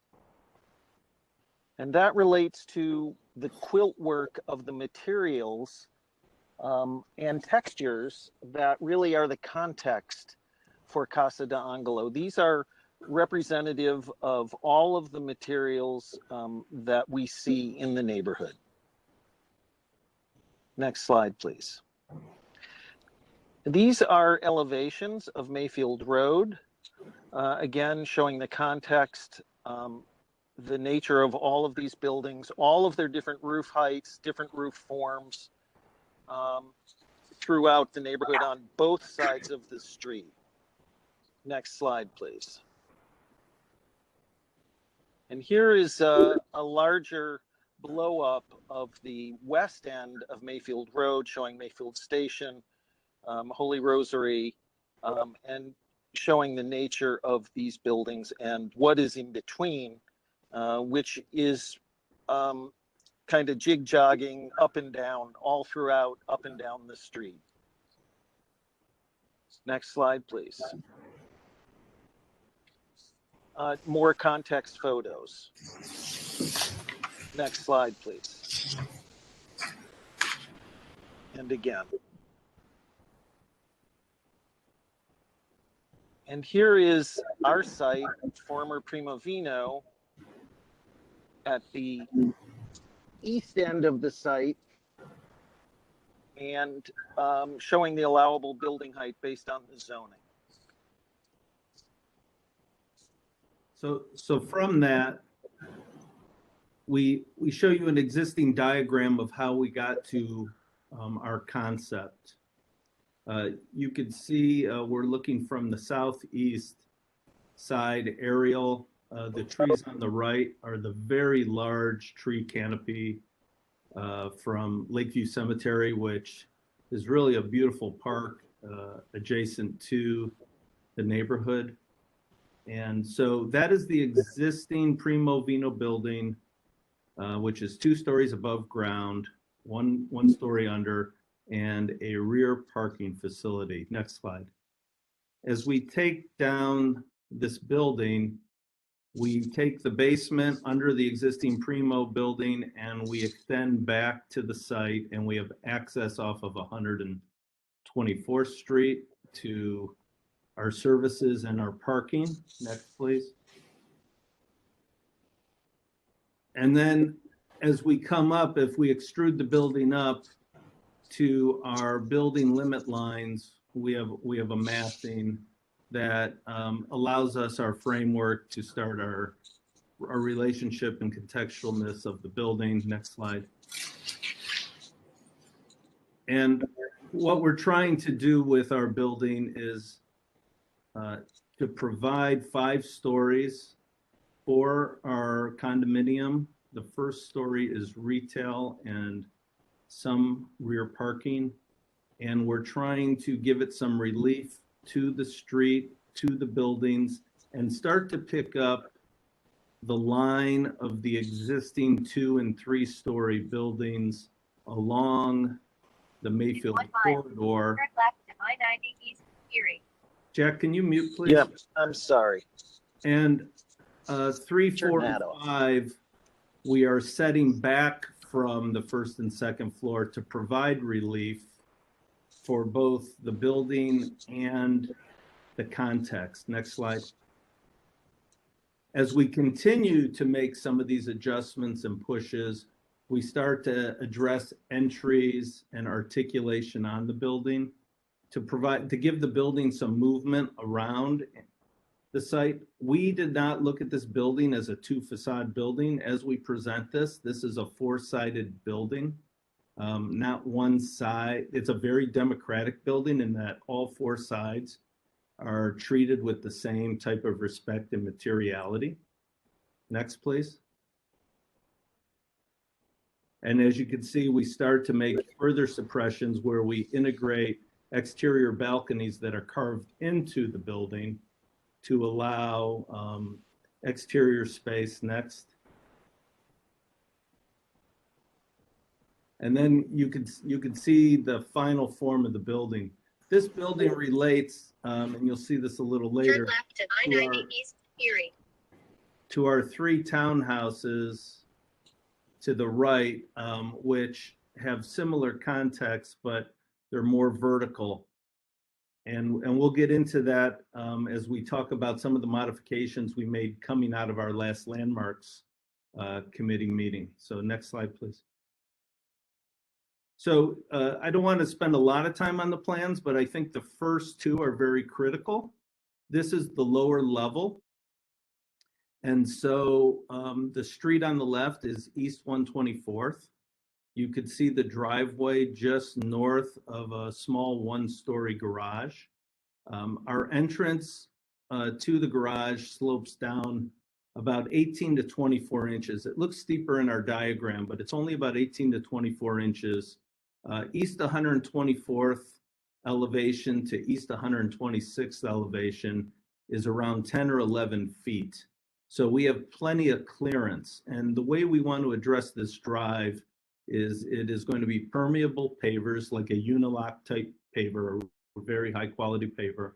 We're going to have hydronic heating underneath the pavers, so we don't have to worry about snow removal and snow pile up as in other areas. And then we are going to have a path and a green wall to on the north, so that we can provide privacy to the rental house to the north of us, and also shield the cars coming in or services coming into the garage.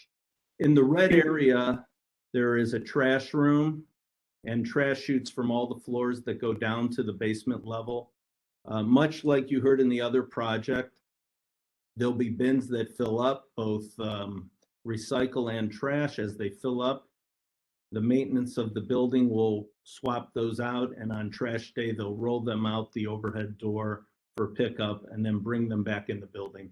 We will not have anything in the outside of the building. There won't be any equipment. There won't be any trash receptacles. Everything is contained within the building. This particular level has 15 parking spaces. We have 7 units in the building. And then when we go to the next slide, please. Off of 126th Street to the rear of the building, we're providing 3 guest spaces and bicycle rack storage underneath a full overhang. The building is about 12, 13 feet off the back of the property, so we can get some small deliveries if we need to back into there for the retail space. The retail space is in the orange color, and we're looking at that to be an enoteca. As most of you may know, Robert Fatica, who's in this room, he operated the Primo Vino building for 35 years. When he sold, along with his partner, to Matthew Weimer and his company, he always had an interest in being part of the project in some level. And so this enoteca on the ground floor will activate the street, and we'll show you that later, with Robert coming back with his extensive wine knowledge and creating an authentic Italian wine bar with small plates and great wine. And that will operate in the front of the building, which is all open, and will activate the east end of Little Italy. Access off of Mayfield Road, you see the vestibule and basically the left side of the orange space.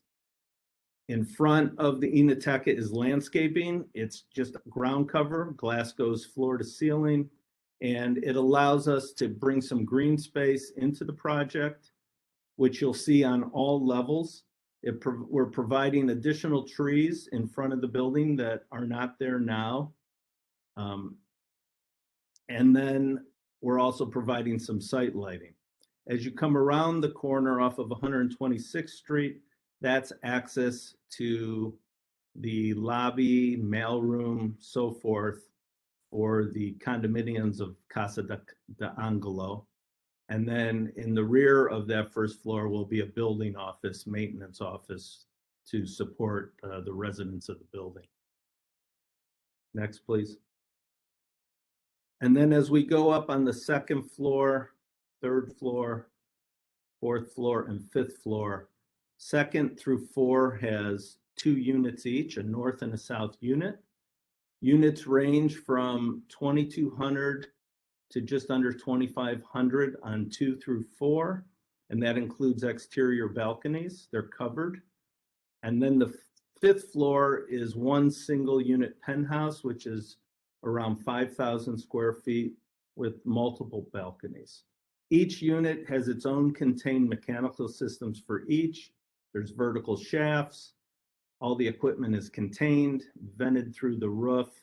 No or very little equipment will be on the roof. We're anticipating everything can be done in each of the mechanical rooms on each of the floors. Next, please. As you can see, when we go to the 3rd floor from the 2nd, we're dancing the balconies around the building. They don't stack. They're asymmetrical. We wanted the building to have some vibrancy and some uniqueness at every level. Next, please. And you can see how the building also sets back. So it changes the dynamic of the building. Next. And then this is the top floor, which has a balcony facing west and a small balcony on the northeast corner to give views back into the park of the cemetery. Next, please. And then the roof plan. Next. Yeah.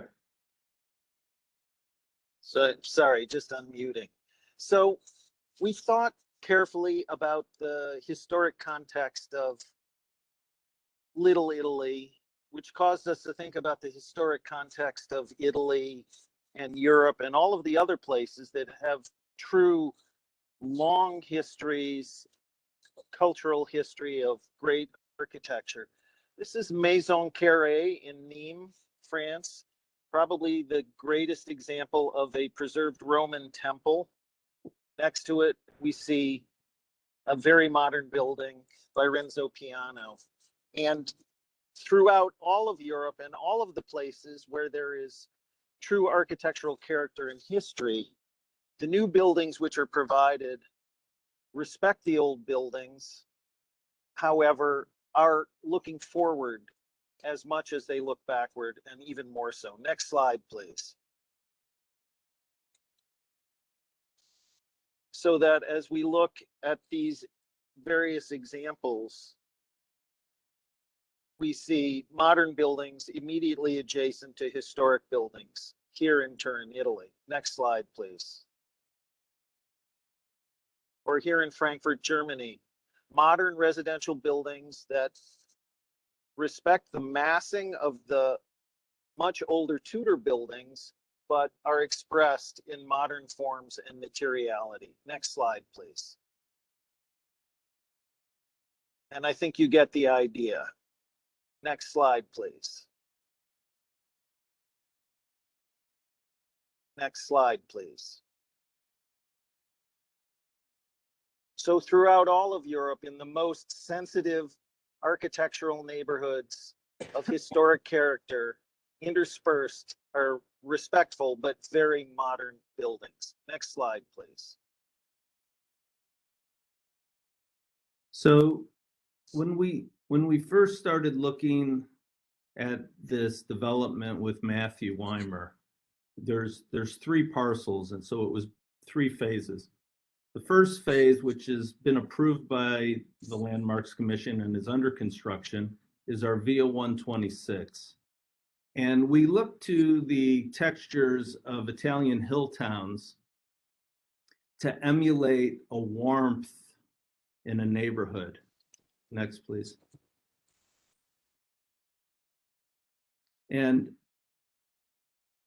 you know, there's no greenery, but there's the beauty and warmth of walking through one of these 1,000-year-old cities.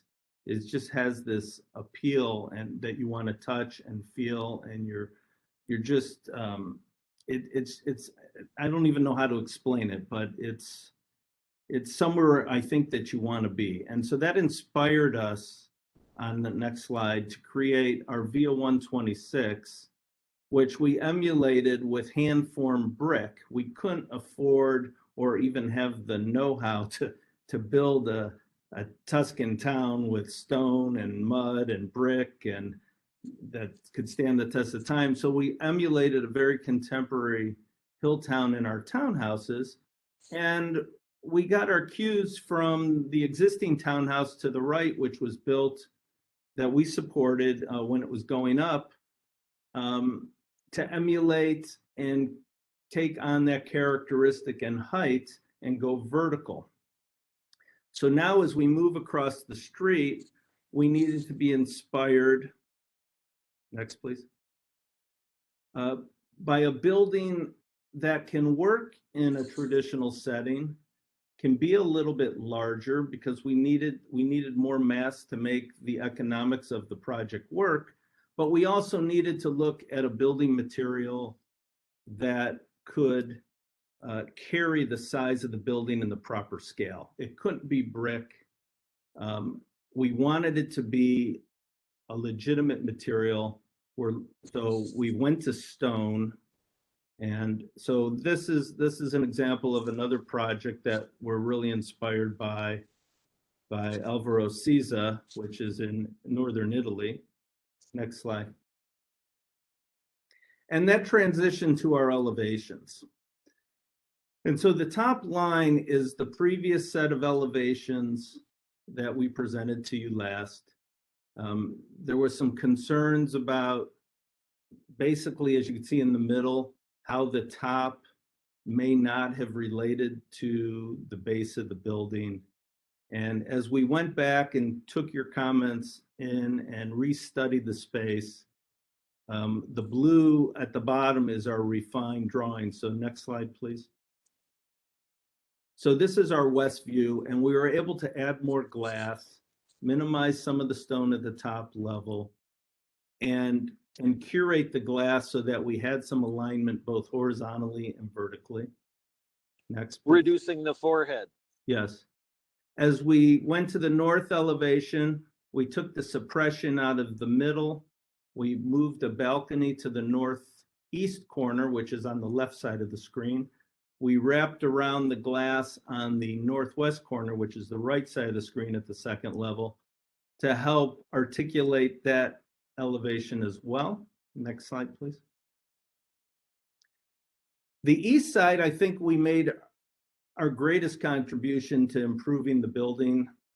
If you remember, we had a very monolithic elevation, and when we went back to look at it, we started to try to understand how can we relate better to the townhouses across the street. And so by taking the connection at the 5th floor back to the elevator lobby of that unit, we were able to break the building into a true north-south building. So it almost emulates in the same scale as the width of the 4 townhouses that are across the street from it. And it also sets up a language for the 3rd phase of the building, which is the little parking lot, the 8-car parking lot on the east side of 126th Street, which we have not yet to design yet. And we also looked at how can we bring some greenery into the building more. So at these setbacks, we get these green curated gardens at every level of the balcony, both either built in or behind glass rails. We can have pots or garden pots, those types of things. Next slide. And then when we came back around to the south elevation, which is the Mayfield Road elevation, we took consideration to open up the glass on the upper left where it just turned the corner, but by pulling it more open, again, as Jack stated, it reduced the forehead of all the stone. I think it ties better into the building. It opens up that space and addresses Mayfield Road better. Keep in mind the 3rd floor, which is all glass, the 4th and the 5th floor are set back from the first 2 floors, which pick up the line of the current building to the left and similar buildings along the street. Next slide. So this brings us to our material palette. We want the building to be very clean and refined. We see the building being stone. In this particular instance, we're showing you travertine. We see the travertine panels as being an authentic clip stone panel. I know Giancarlo is very familiar with this. These would be what you would see on larger buildings. They're clipped, they have some depth. These panels we're envisioning are running horizontal. They're on a 2-foot high module by whatever we can get the material and length in, and it would just express the horizontalness of the building. We see the windows and the panels between the windows, so they look monolithic, to be aluminum thermally broken windows, full aluminum, not aluminum clad, thermally broken with insulated metal panels to match the frames, insulated glass. The soffits depend, can you go back, please? The soffits, depending on where they exist, will either be white soffits that tie into the white ceilings that go through the glass, or in some instances where the metal turns up, and it would be the metal that matches the windows. And then on the street, we're showing honey locust tree, which matches the honey locust trees in the neighborhood. And then the planters as they go up and down the building. Right now, we're just showing, like a myrtle, but I think this could be a garden. Someone may want to plant basil and arugula, and depending on the season, tomatoes and some of their planters. Others may want curated flowers. I think this is something that will evolve with the association, but we want to see a lot of greenery up and down the building. And then on the inside, we're pulling the same palette of materials in the public spaces. We're bringing the stone in, so when you see our ground floor rendering, you'll see that the stone comes into the Enoteca. We're bringing the warmth of wood in where we use wood, and that would, right here, we're showing an end grain caramel colored bamboo, polished concrete floors where there are concrete floors. And some of the accents to the public space we're showing right now is statuary marble with concrete floor. And then again, we have white ceilings. Next slide, please. So this is the rendering looking from Fairview, which this street is just west of the bocce court, which is on the right. You could see the building. This is at dusk, and how it sets back in on the ground floor. And we have we'll show you a little close up later, but on the ground floor, you see the wine bar, and then you see the residential units as you go up the building. Okay. So we really regard this as a fitting entryway into Little Italy, coming down the hill with the tall tree canopy, the wall of the Lakeview Cemetery coming down, and then the piazza of the bocce court in front of this. So the space is actually contained here, and this is a backdrop for the entry. Next, please. And as Jack alluded to, this is the view from the bocce court, which over the years, the interaction of Primo Vino and those at the bocce court was heavily trafficked. So. Next. We wanted to show you one more time the figure ground to demonstrate the notion of these two piazzas at the east and west end of Little Italy, of the main drag on Mayfield Road, and how they really are signifiers of actually coming into the heart of the neighborhood. Next slide, please. And again, a reminder with this aerial view of the nature of, the varied nature of the interventions into this neighborhood through many, many years. Next slide, please.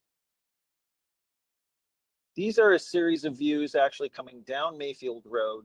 It's interesting that we look at these buildings in strict elevation, but in point of fact, the way that we actually experience them is usually obliquely. So the ability to actually see the facades of these buildings happens only momentarily as people are passing through. And there's, let's go to the next slide. Because of the tree canopy, because of the nature of the wall, Lakeview symmetry, and then the next progression leads us to, next slide, please. So Our entryway. So this is a view of what you would see in the Enoteca. As most of you know, that building has not had daylight in it since the late 60s. No one's ever used the ground or the second floor as a habitable space. We're activating this end of the street. We're opening up the corner. The entry is mid-block, which allows us to sink the seating down a little under 24 inches. We provide a garden wall to those that are sitting on the inside, but we're providing ground cover to those on the street. As you can see, our trees, we're showing uplighting to our tree canopy to get us some more illumination on the street. And on the edge, and it's hard to see in these renderings, but on the edge of where the stone meets the soffits at all the overhangs, we have a linear lighting system. 400 feet, turn right. A linear lighting system that will not only illuminate the balconies, but it will also illuminate the ground at the street level to provide additional site lighting.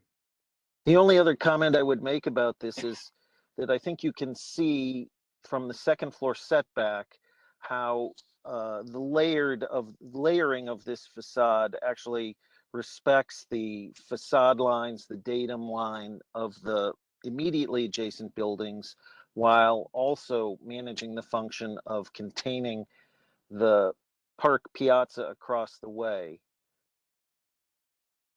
Thank you. Robert Fatica would like to add one comment. Thank you again. I was present at the last presentation. I appreciate the opportunity to speak. Just a very brief history. I'm a current and lifelong resident of Little Italy and a graduate from the Art Institute.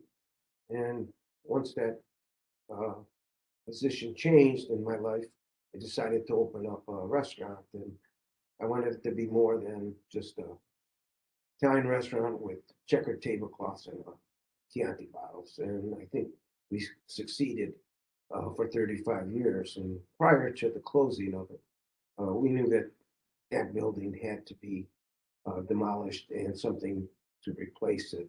And it was this great opportunity to sell the property to Matthew Weimer and his group, along with, we presented several years ago, as Robert Maschke pointed out, the project to your organization, to the city, and it was approved. So there's a lot of things that changed since then, and there's a lot of things that we all feel has gotten better for that. And I make this presentation as for myself, just in case anybody has any questions for me. Thank you.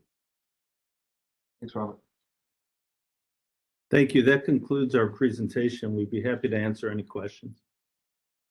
Thank you for the presentation. That was very helpful to see the progression. We'll start with feedback from the local design review committee. Good morning, Commission.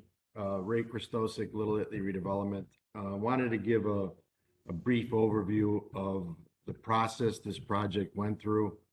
We did a conceptual review, or our design review committee did a conceptual review of the project several months ago, and there were issues that the committee had, and it had to do with I think the heaviness of the building, not a lot of detail in regards to the elevations and the ins and outs, and so there was concerns in the beginning. We expressed that to the developer, and similar to the comments that the commission made when they did their conceptual review.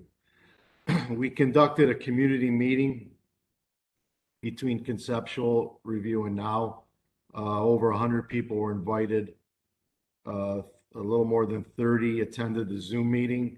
That Zoom recording was sent to staff after the, shortly after that. The comments were from the community were overwhelmingly in support of it. There was one attendee that had some concerns, and that's Mr. Galucci, which I think you received a letter from him yesterday, which I got it. And we had asked the developer at the time to reach out to this individual, which I believe they met or they talked between then and today. So that's kind of like the process we went through. The changes that you're looking at today were presented to us earlier in February, and the committee, I believe, they were satisfied with the changes made and overwhelmingly voted in support of the project. We appreciate the effort of the group to provide owner-occupied housing, and I think the Enoteca space will really add a lot of vitality and life to Mayfield Road at that location. So we voted in favor of the project. Thank you. Thank you for that update on the community process. We'll now open the floor to the commission for questions and comments. Who'd like to start us off?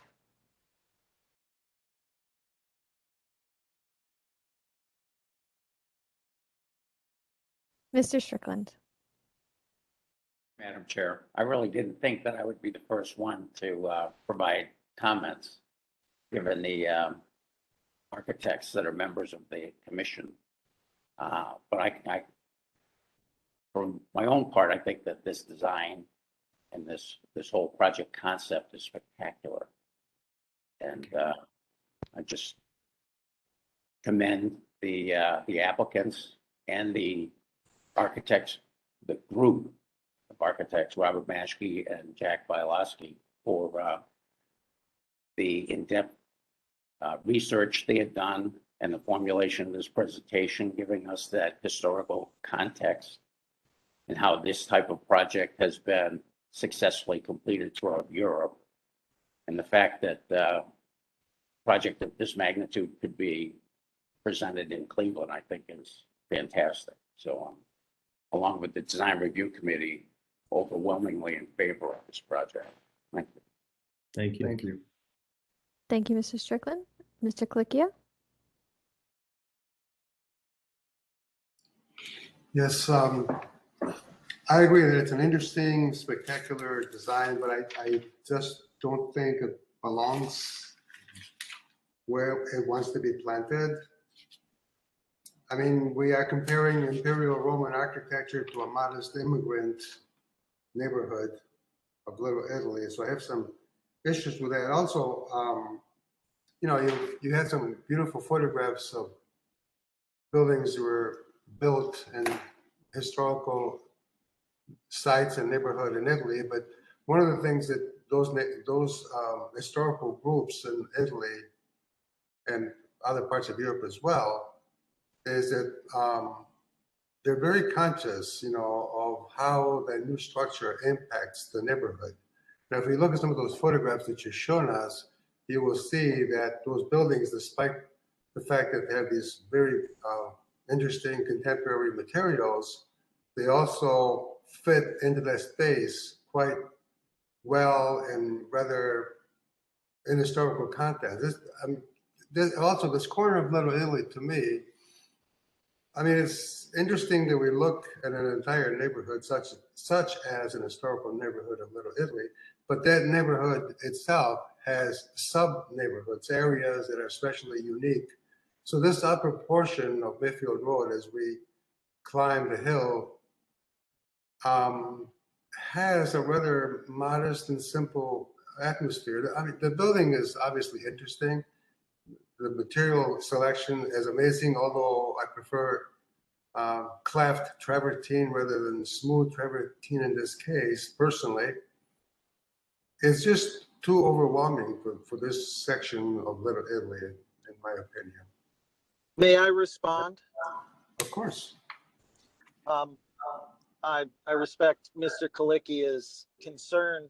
I would just point him to look directly across the street and to, if we could go back to the aerial photograph that we have here that shows La Collina, Villa Carabelli, and all of the other interventions that this committee has previously permitted on Mayfield Road and in this community, I respectfully disagree with him.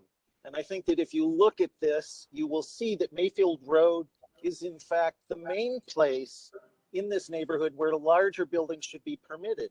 And if you compare the size of this building to any of the others that we have looked at and talked about, whether it's Mayfield Station, La Collina, Villa Carabelli, this building is much more modest than any of those. So I would maintain that Mr. Kalikia is looking far too localized at just this block as opposed to across the street and the heights of these other buildings and the nature of the interventions. Well, I do agree that I'm very localized because we are looking at a local historical neighborhood. Also, I'm not sure, first of all, I don't think I proved the other large buildings were created and built on Mayfield Road as a personal record. And secondly, the idea of comparing something to somebody else, I mean, just because a building is built in the middle of somewhere in Rome, Imperial Rome, I might add, it doesn't mean that it's an acceptable. And look, I've been involved with historical practice in Italy, so I'm very well aware that we need to create new spaces in the historical district. But there's a huge effort in Italy to make sure that these buildings fit into the neighborhood. And again, Well, if you look at some of the photographs that you presented, you will see exactly what I'm talking about. Well, 30 residents who attended the community meeting, including the ones who live directly across the street, commended the building, and we're very excited to see it, be joined into the neighborhood. I agree. So, that's correct.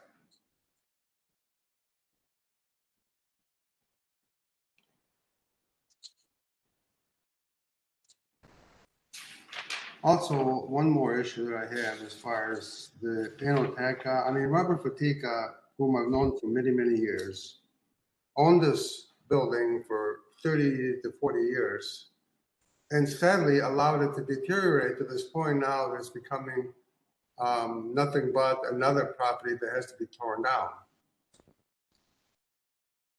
That I find a little disturbing, actually. Well, Robert Fatica is not owning or managing or operating this building. I don't know the specifics. Robert, he was alluding to some years. But that, I don't think that has anything to do with our project.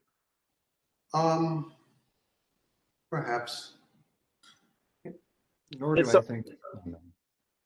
If I, I could bring out a lot of conversations about friendships, and Giancarlo is a personal friend, and I know they're friends. Believe me, I wouldn't be here today if I thought that we had the resources to do anything better than what we had. And it's sad to be part of a neighborhood that you do have to tear down a building. And so I'm not and wasn't happy to do that. And I would take total responsibility for the deterioration of that building. But it was more than the responsibility of continue the building. It was the resources, and we didn't have it. And so I realized the position that I was in and looked towards some kind of a future, and this is the future. But I'm not an advocate of tearing anything down, but I'm an advocate of supplying and being part of the neighborhood and its future, and that's why I'm here today. Thanks, John. Is anyone arguing that was a building of significant architectural character that was contributing to the nature of the neighborhood? Not from the photographs that I've seen of it. It was an historical building. It is an historical building in an historical neighborhood. One of the most encouraging, beautiful things about going there when it was functioning as Primo Vino was its amazing and beautiful simplicity that it had as a locale. Versus this new wine bar that we want to create, which seems to be totally unrelated to what's going on in Little Italy, in my opinion. Well, two things. One, it's a retail space. So whether it be the wine bar materializes or another retail space materializes, it's going to activate the ground floor. But if we go back to the landmarks records, I recall, Mr. Kalikia, that you were supportive of the earlier design in 2014 and approved yes to tear the building down and supported the original design, which in my opinion is far inferior to the product that we have evolved and presented today. No, I thought that actually the design was more fitting to the neighborhood. I think it was, if I remember correctly, it was 2 or 3 structures that had an interesting kind of a triangular entrance. No, this is just too. It's just it too. was a single 5-story structure. The only thing that changed were the upper floors got a little wider. And we put more glass in this particular building, but it's the same structure. Robert, You may be thinking of Via 126 across the street that were 3 separate buildings. Maybe, yeah. But in 2014, we had unanimous approval from the Landmark Commission. And you were on that. Why didn't you go ahead with that project? There were financing issues at the time, and then ownership changed. So let's stay focused on the project at hand, because obviously it's helpful to know the history of the site, but let's stay focused on the project at hand here. Giancarlo, do you have additional comments? Not at the moment, thank you. All right, thank you. Mr. Bonazzi? Thank you, Madam Chair. One of the unfortunate things about me not being important is that I don't have a private office, so I had to wait till people left my desk to make some comments. I would, you very much took to heart what I said last time about studying these facades and looking at the alignments of things, and the layering of travertine and glass is reading much stronger now. So I commend you for, taking to heart the things that I said and looking at this. And I'd echo what Mr. Strickland said, which is ultimately in Little Italy, this will be a strong cap to the corner. And, it's a very high quality building. I think that's something we could argue about aesthetics all day long, but at the end of the day, to have such a high quality building in the neighborhood is an economic and cultural significance that is something to be commended. So I'm in support of the project as it stands. And I thank you for taking to heart what I said last time.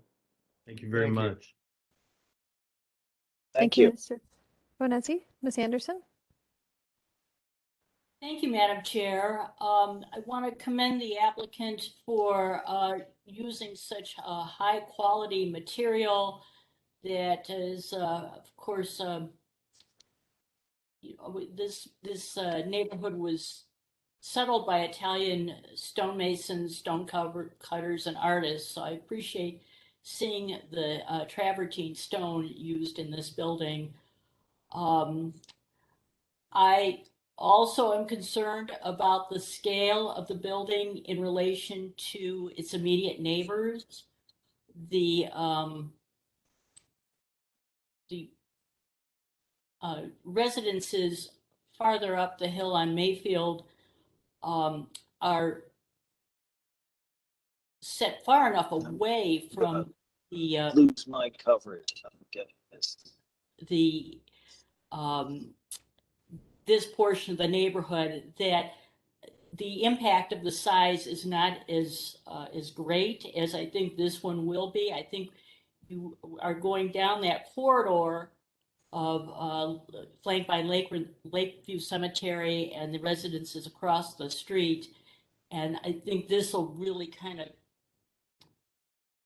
be a little too dominant. Please and- bring back the aerial. Yeah, I don't think the aerial shows the relationship of the height of the building, and that is probably what makes it so out of scale compared to the other buildings. And I wanted to mention something. My mother's from Italy. She lived in Rome. And, she would tell me that, they were surrounded with antiquity. There was antiquity everywhere. There was very little land that could be developed for new construction. So when they do put in something new, they just embrace the modern, which is understandable. They want something different. Cleveland's not like that. Cleveland has an overabundance of land. So I don't see the necessity of putting a building like this in this particular location, which is out of scale with the adjacent structures. So those are my. Thank you. Thank you for your comment. There may be an abundance of vacant land in Cleveland. However, in this particular neighborhood in Little Italy, there's certainly not an abundance of land. There's very little. It's a dense, compact neighborhood. And because of that, we recognize and appreciate the opportunity before us, and it's why we have given it so much consideration over such a significant period of time. With respect to the immediate neighboring properties, on one side, it's a two-story structure. On the other side, it's a vacant lot currently. It's along the commercial corridor of Mayfield Road, which has a series of buildings of larger scale than we're proposing here. So I certainly don't think that it's disrespectful to the surrounding context at all. And as I said, we've given it significant consideration. Thank you.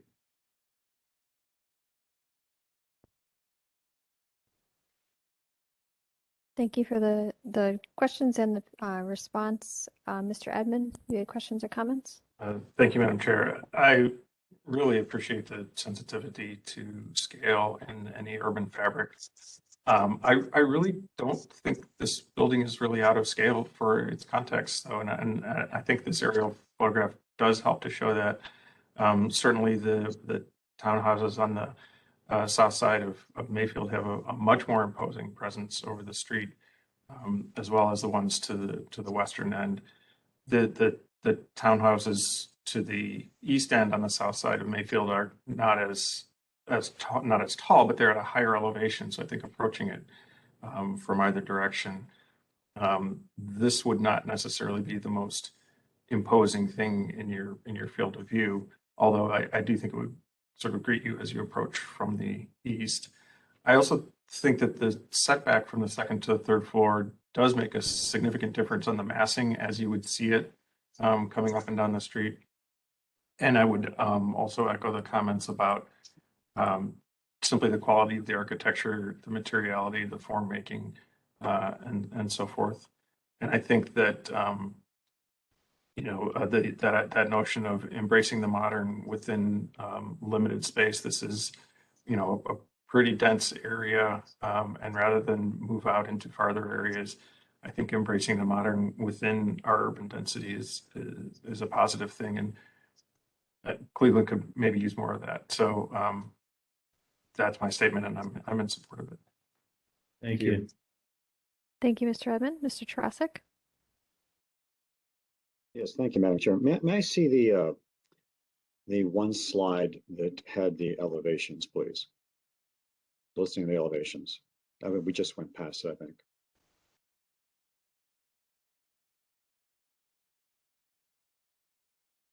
No, there's one before, I think, that has all the elevation heights. If I recall, on Mayfield, there's, You're looking for the figure ground that has the heights written on that's correct. of the buildings. That's So correct. that's the black and white one. That's correct.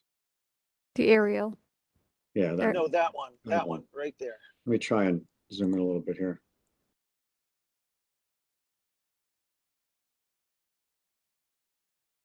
So as we go along Mayfield itself, there are only 3 other buildings comparable in height on Mayfield itself. At 66, 70, and 68. So I think the earlier comments about being consistent, I'm not sure that's necessarily consistent with going up and down Mayfield. I think the building's beautiful. I absolutely think the building's beautiful. I love the concept. I think personally share some of the same concerns as Ms. Anderson and Mr. Kalikia. Mr. Kalikia's one comment about the pictures that were shown in Italy and I think in Germany, I think was one of the other ones from Germany. They really did seem, at least in my personal opinion, to really fit into the character of the other buildings that were around them more than the one we're seeing here. And again, those are just my comments. Well, some of the images that we did show you, they may seem like they're fitting in because the buildings that they're adjacent to are also taller. So our strategy to help assimilate into the context was have the setbacks for 3, 4, and 5 so that the second level ties into the height of the adjacent building and some of the other shorter buildings in the neighborhood. And then by peeling the facades forward and backwards to create balconies or view corridors, it also helps exaggerate that setback so that we can pull it back from the street. We did not want to have happen to what happens in the mid-block next to the Mayfield Theater on the south side with La Colina, to have this Berlin Wall sheer facade of brick and what other materials that are there, which is really imposing. So that was our strategy, and I think we were very successful. The economics do not allow us to develop this land with a 2-story or even a 3-story building to make this work economically. You know, we have the other issue that the library project had earlier, right? They're trying to do an aggressive project with no budget, and so they're dumbing down their materials. We're trying to do a super high quality project that we can be proud of for the community and for the city of Cleveland that you don't see from developers every day. Maybe very rarely in a decade you see a level of project like this. So for us to achieve that, we need a little more density in the units to carry the cost.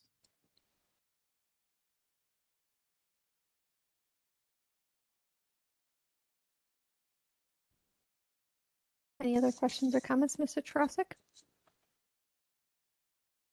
No, thank you, Madam Chair. All right, thank you. I'll just conclude with my thoughts because I think everyone had a chance to speak. You know, I do appreciate and echo what Mr. Bonezzi said. Thank you for listening to some of the feedback you received from us specifically last time and really looking at the articulation of this and taking it from something that was very austere to something that has a little bit more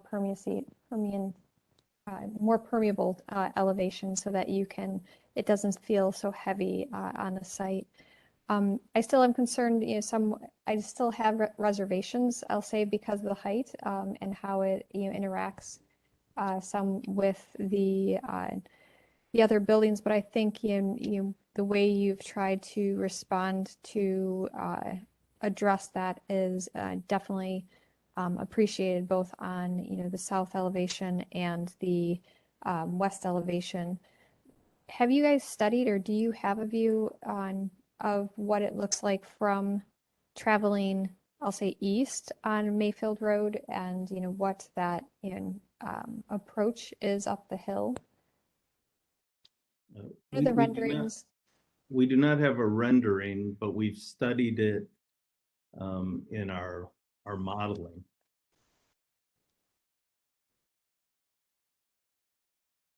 Because I think that's, obviously that's, I think this site has the ability to support an anchor, to support a taller building, because it's sort of the bookends of the, this street.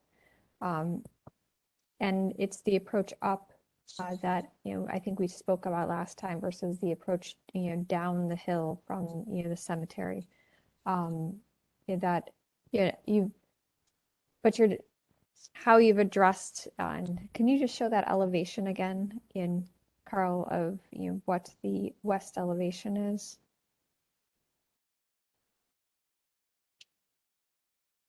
That's the south. East, west. There's west. That's the west. Okay. Well, I think the additional glazing and providing more permeous, making this elevation a little bit more permeable versus, as solid as it was before, or what I remember of it, I think has improved the design.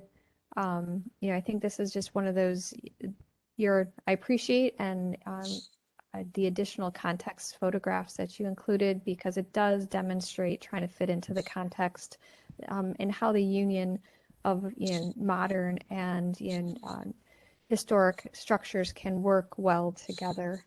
I think this is just a very interesting area of the neighborhood because it does go from the larger structures down to more of the two-story structures. But I do appreciate how you're trying to respond to them, at least on the west and the south elevation, so that it blends better with the smaller structures that are 2 stories, like on Mayfield Road, and or responds and doesn't become as overbearing on that west elevation. Thank you. Thank you. Giancarlo? From a different perspective, I'm curious about the parking situation. So you have a partial underground parking lot with an entrance on Mayfield Road? Is that what I'm seeing from the drawings? No. No? No. The parking is off of 124th Street for the residences of the building. Okay. And it's on the right in there. Yeah. That's the entrance, and that's for the residents and services of the building. On the next slide, please. There are 3 guest spaces and guests for bikes underneath an overhang off of 126th.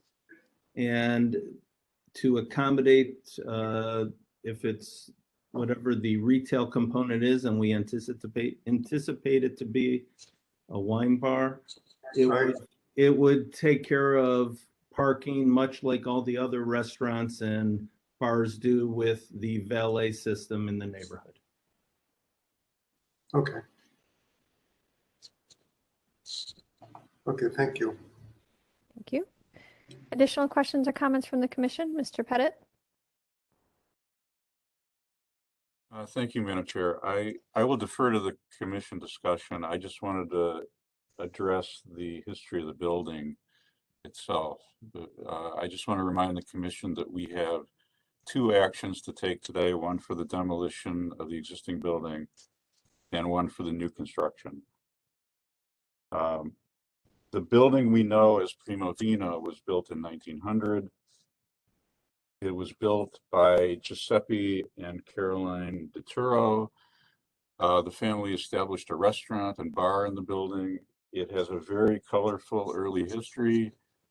It was designed by the architectural firm of Steffen, Searles and Hirsch, which is a significant Cleveland firm from the early 20th century.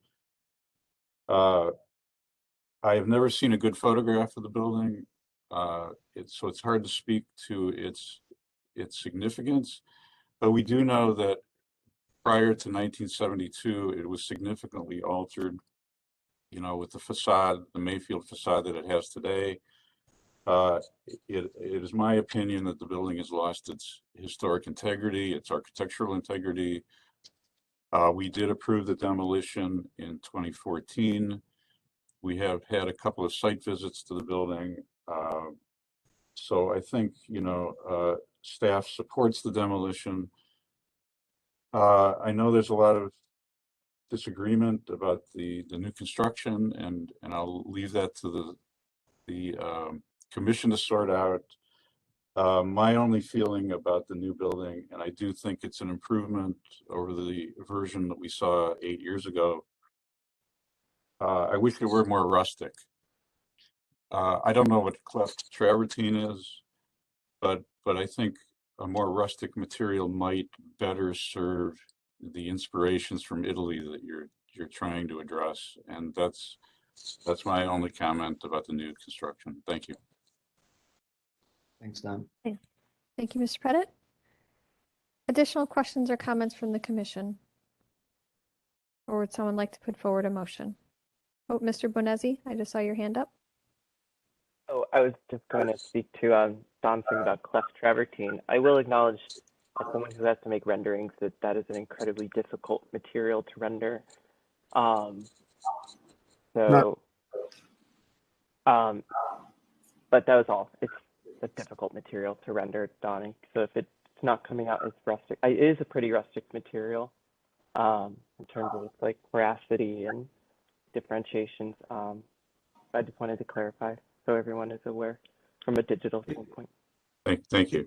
If I might add, when we received unanimous approval a couple weeks ago from Little Italy Design Review, we agreed, since everything's been on Zoom, that prior to final selection of material, we would get physical samples of the stone and the glazing and the metal so that people can actually see and feel and look at the final materials. We want this building to be as lovely as everybody else does, and so we want that approval as well. We're not going to go back and work in a vacuum, so we will present physical materials. So if that helps satisfy landmarks that you will see the final materials, we would be happy to share that as well.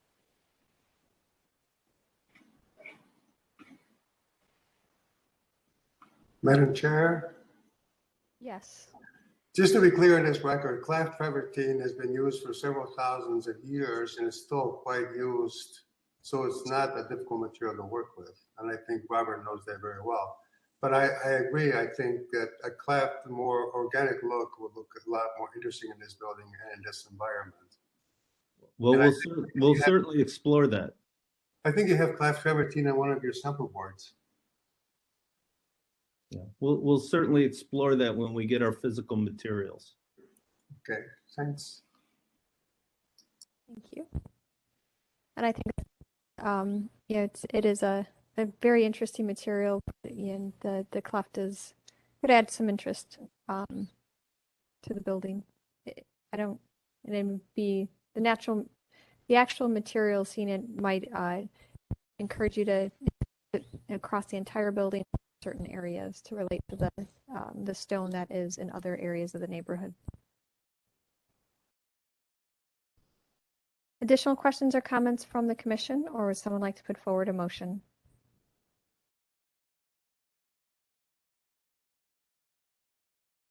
Mr. Strickland. Chair, I would move that we approve the project as presented with the final materials being submitted to staff for record. All right, so we have a motion with one condition. Do we have a second? I'll second that. Oh, double. All right, Mr. Edmund, I think you got the first word in, so we have a second.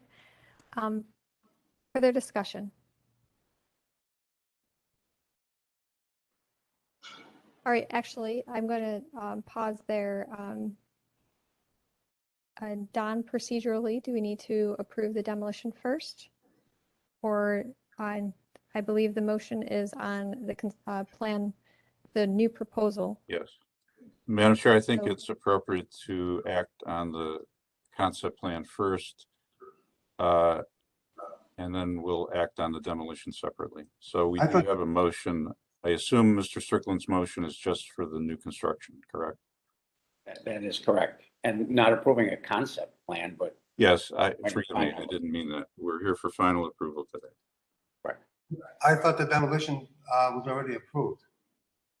We have not taken action on it. Ah. Our action from 8 years ago is no longer in standing.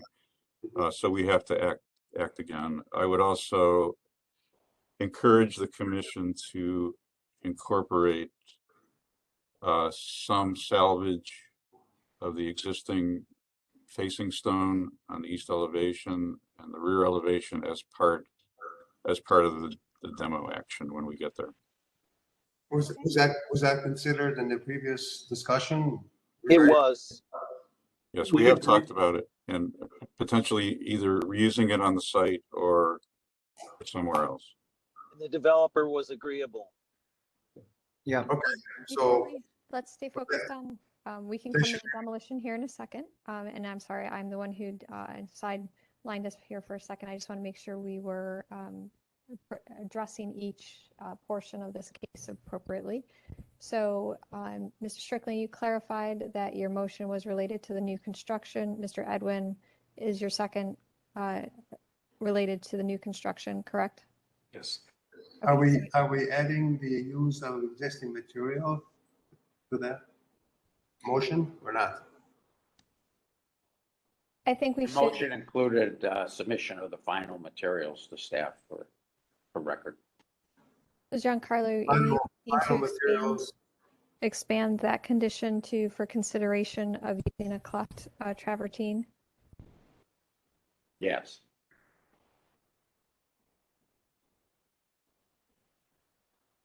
So you're Yeah, that seems to be unclear to me. Are we using the existing material or not? Just to clarify, we agreed with Little Italy Design Review that we are going to try, and with Don Pettit and Landmarks earlier, that we are going to try to save as much of the existing stone of the building. And use it. We're going to use it not in this building, but we're going to use it maybe in a future building in the neighborhood or work with Little Italy redevelopment where they can utilize the stone in a future project within the neighborhood. We're going to salvage it and store it and have it available for a future project for the neighborhood. and we can add that condition with the demolition discussion that we're going to have next for a condition. Does that clarify things, Giancarlo? Somewhat. Okay, so we have a request to amend the condition to expand it for consideration of a cleft terrazzo. Mr. Strickland, do you agree with that? Yes, Madam Mr. Chair, I agreed with that. Mr. Edwin, do you agree with that with your Yes. second? Okay. Any further discussion?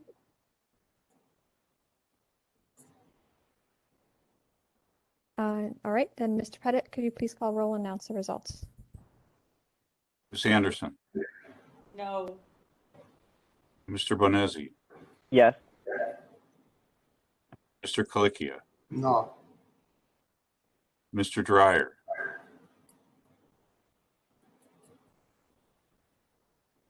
Mr. Dryer, I think you're muted. Yes. Thank you. Mr. Edmund, Yes. Mr. Strickland, Yes. Mr. Tarasik, No. Ms. Trott, Yes.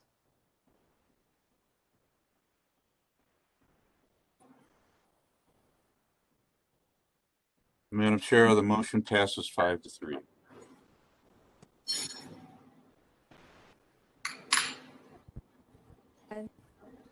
Thank you for the presentation. We look forward to you moving this forward. Oh, actually, we're not done yet. I'm sorry. We need to move on to the next part of it for the demolition of the existing building. Is there any discussion from the commission that needs to have on, in addition to what we've already had related to the demolition, or would someone like to make a motion?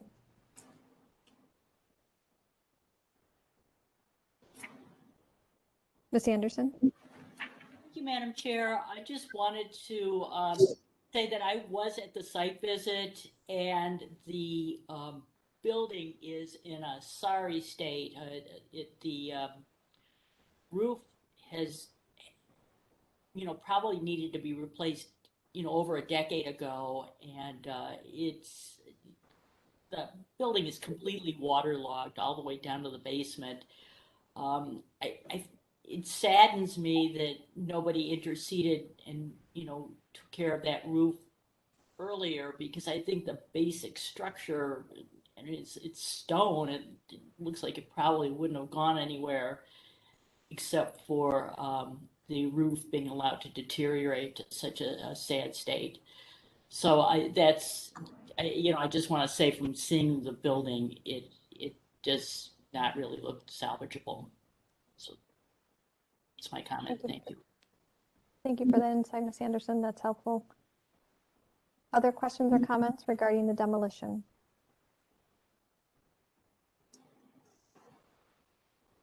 Would someone like to put forward a motion?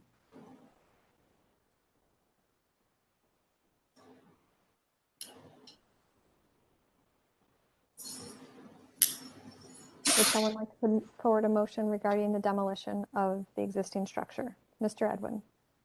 I'll propose a motion that the demolition be approved with the provision that the owner endeavor to reclaim stone for future reuse. Thank you for that motion with the one condition. Do we have a second? Mr. Dryer? Yes, I'll second. All right, thank you, Mr. Dryer. Further discussion?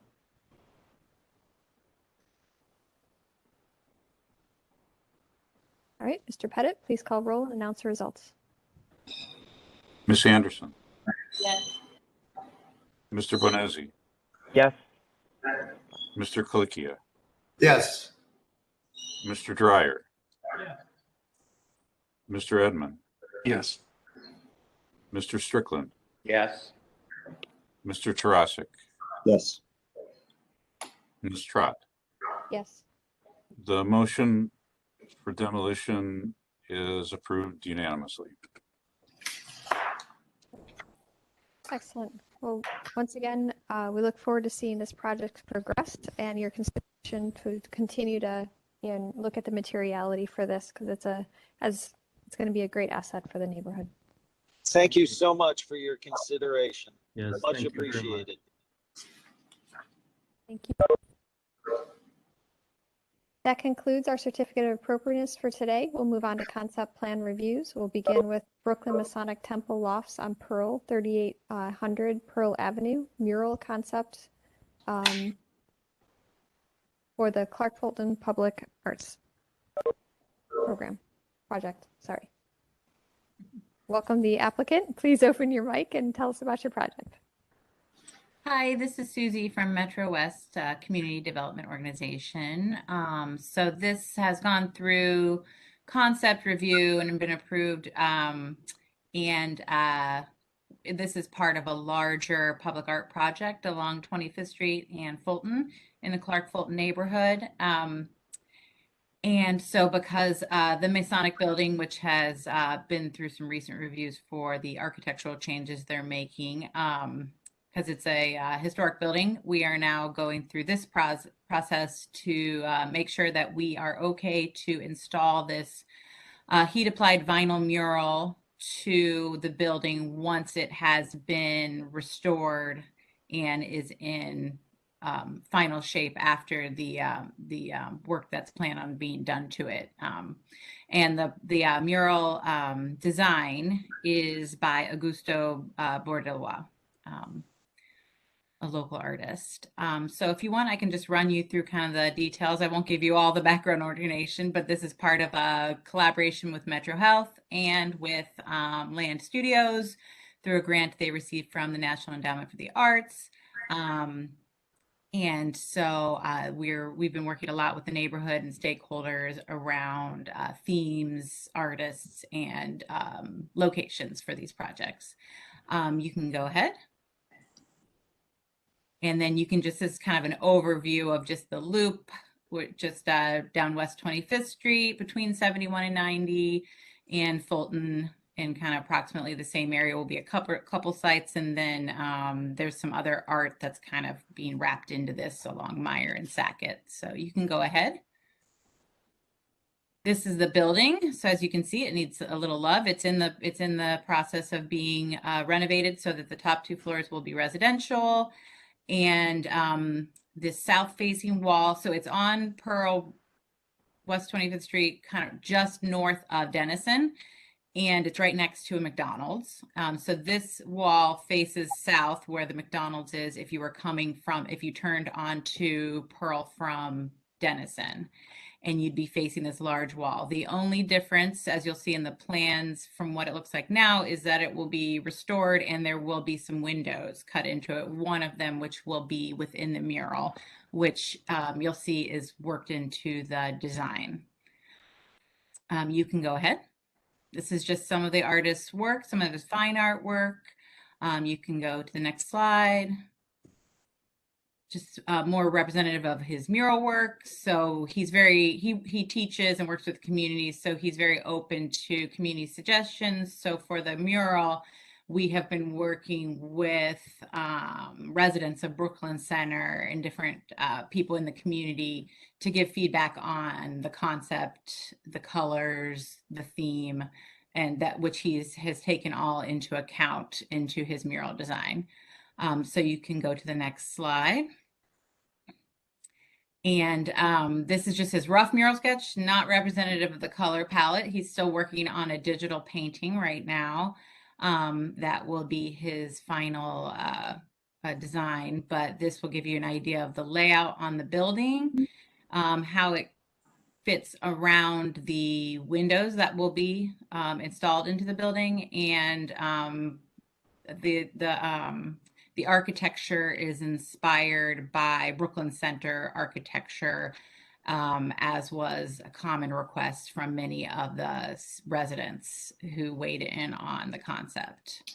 And then it just is a celebration of the diversity and the creative aspects of the neighborhood.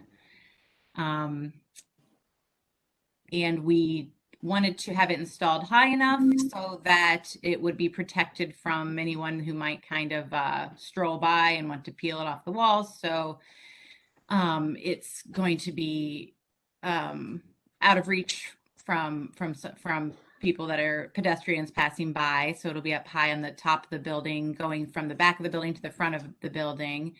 And then just to alleviate any concerns about the condition of the building, they will be patching up any of the cracks and holes and inconsistencies that are there now, which might make adhesion a little more difficult, so that it will be able to be adhered nicely to the building once it's updated. And that might be, and then this is just a larger context shot of how it will fit onto the building. You can see to the right there, that's where it faces 25th Street. And then the back of the building where there will be more windows from the residential areas. And then I think that is it. So if you have any concerns or questions, that's why I'm here. Thank you. Thank you. I appreciate that. Do we have feedback from the local design review committee? Madam Chair, this was reviewed conceptually by the Near West Design Review Committee on January 12th. Their only comment was that they recommend a vertical mural to avoid the new window punch-outs. I want you to know that Tara Petrus is with us today, the city's public art coordinator. Staff has reviewed this, and we feel that we can support it based on the quality of the artwork, based on the application of the heat applied vinyl. But I guess my only other comment would be that I think they should probably investigate pulling it in from the edges of the building just to better frame it and to better respect the architecture of the main facade. for the update, Mr. Pettit. Before we go to the commission questions or comments, we'll go to Ms. Petrus. Thank you, Julie. Yeah, as Don said, it did get approval from the Mirror West Design Review. That was before they were presented with an actual concept. So their recommendation regarding the vertical mural was to accommodate the elevation that would be on that side of the building.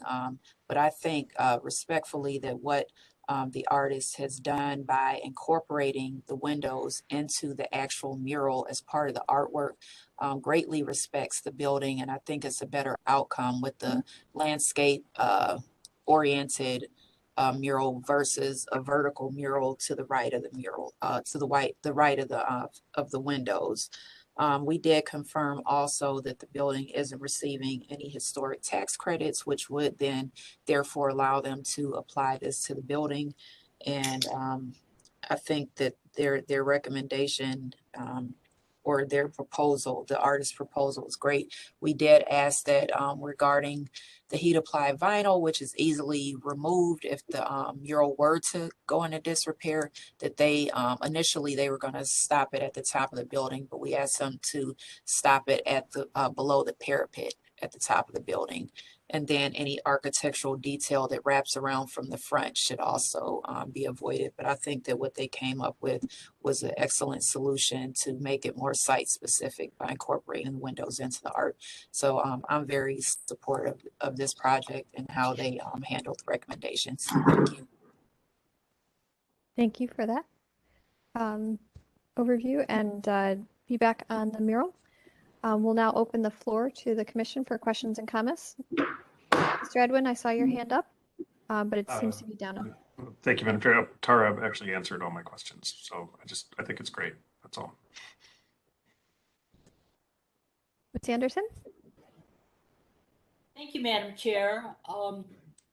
I really commend the quality of the artwork. I think this art, and I probably am stepping a little out of bounds here because I don't think we're supposed to really discuss the artwork itself, but I think this artist has shown that he can produce some very high quality, very beautiful images.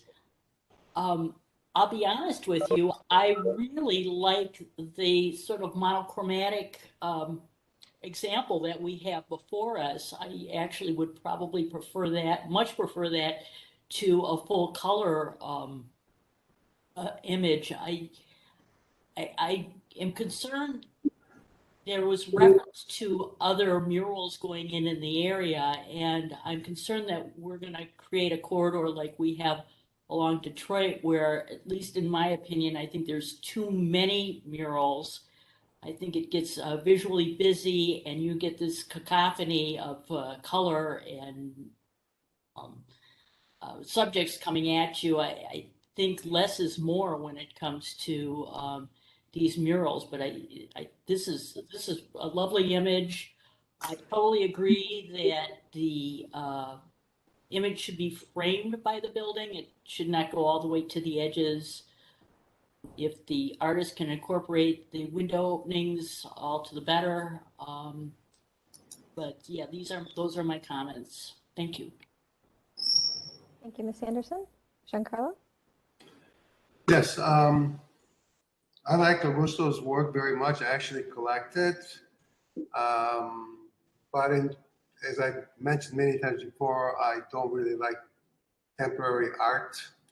Although I agree with Michelle's comments, and I think if we're more subdued and more like, I say more black and white rather than so, I don't like the windows being there. I would not vote for this. All right. Thank you for that feedback, Giancarlo. Other questions or comments from the commission?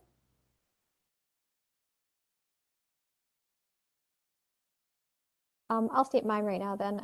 I think it's very, this is an area that, has doesn't have the integration of the art that we do have in other districts. So I do think this could be a great addition to this area and this blank wall.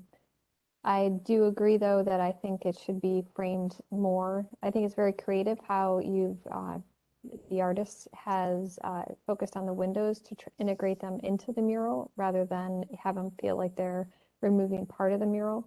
But I do think having it framed more and pulled back from, or at least pulled back from the edges of the building would be more appropriate. Based on, the conversation, I don't mind the color configuration of it and how it could be an extension of the red brick masonry wall rather than an addition on it. And I think that's just something we can start to consider as, where it's appropriate to interject more color. And this may be it looking at the neighborhood, but also how, as John Carlos said, black and white, or, the monolithic expression that you have on the screen, it could also work.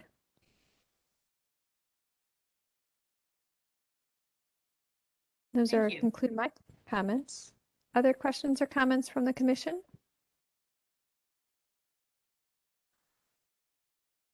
And I would just say we definitely are taking in consideration, framing it more. So we're kind of this was kind of a rough sketch, and then now we're working with the architect. Just kind of have to figure out the measurements so that we can get it printed and it will fit nicely. So yes, we are going to try to get it, so that it kind of fits more nicely within the edges of the space, rather than, it won't be wrapping around. But that's just something as he didn't really have those details as he sketched up the design. And as far as the color palette, I would say he's taken into consideration more kind of what the community and residents have requested. And I would say, knowing what this area looks like, out of context, I can see what you're saying with monochromatic looks nice and everything, but knowing how ugly this area is in a lot of other ways and drab, I personally think it needs some color, but I think that's sort of a subjective thing. And also, as far as comparing it to Detroit, where there's like an accumulation of murals, these murals in this project are much more spread out along West 20. It's a much larger span that this project is, and technically all the rest of them are actually in Clark Fulton. So this one, it was actually kind of nice to squeeze this one into Brooklyn Center, because this is the only mural from this project that will make its way into Brooklyn Center. So they're not really clustered, especially along this end of the project. Thank you If for I that. could add to that, this particular mural is, it's obviously part of the larger project with the Clark Fulton Metro Public Art Plan, but this one is this is the southernmost project on this plan, and like Susie said, they are spread out a lot more, so it's not a lot of heavy condensing in one particular area or street.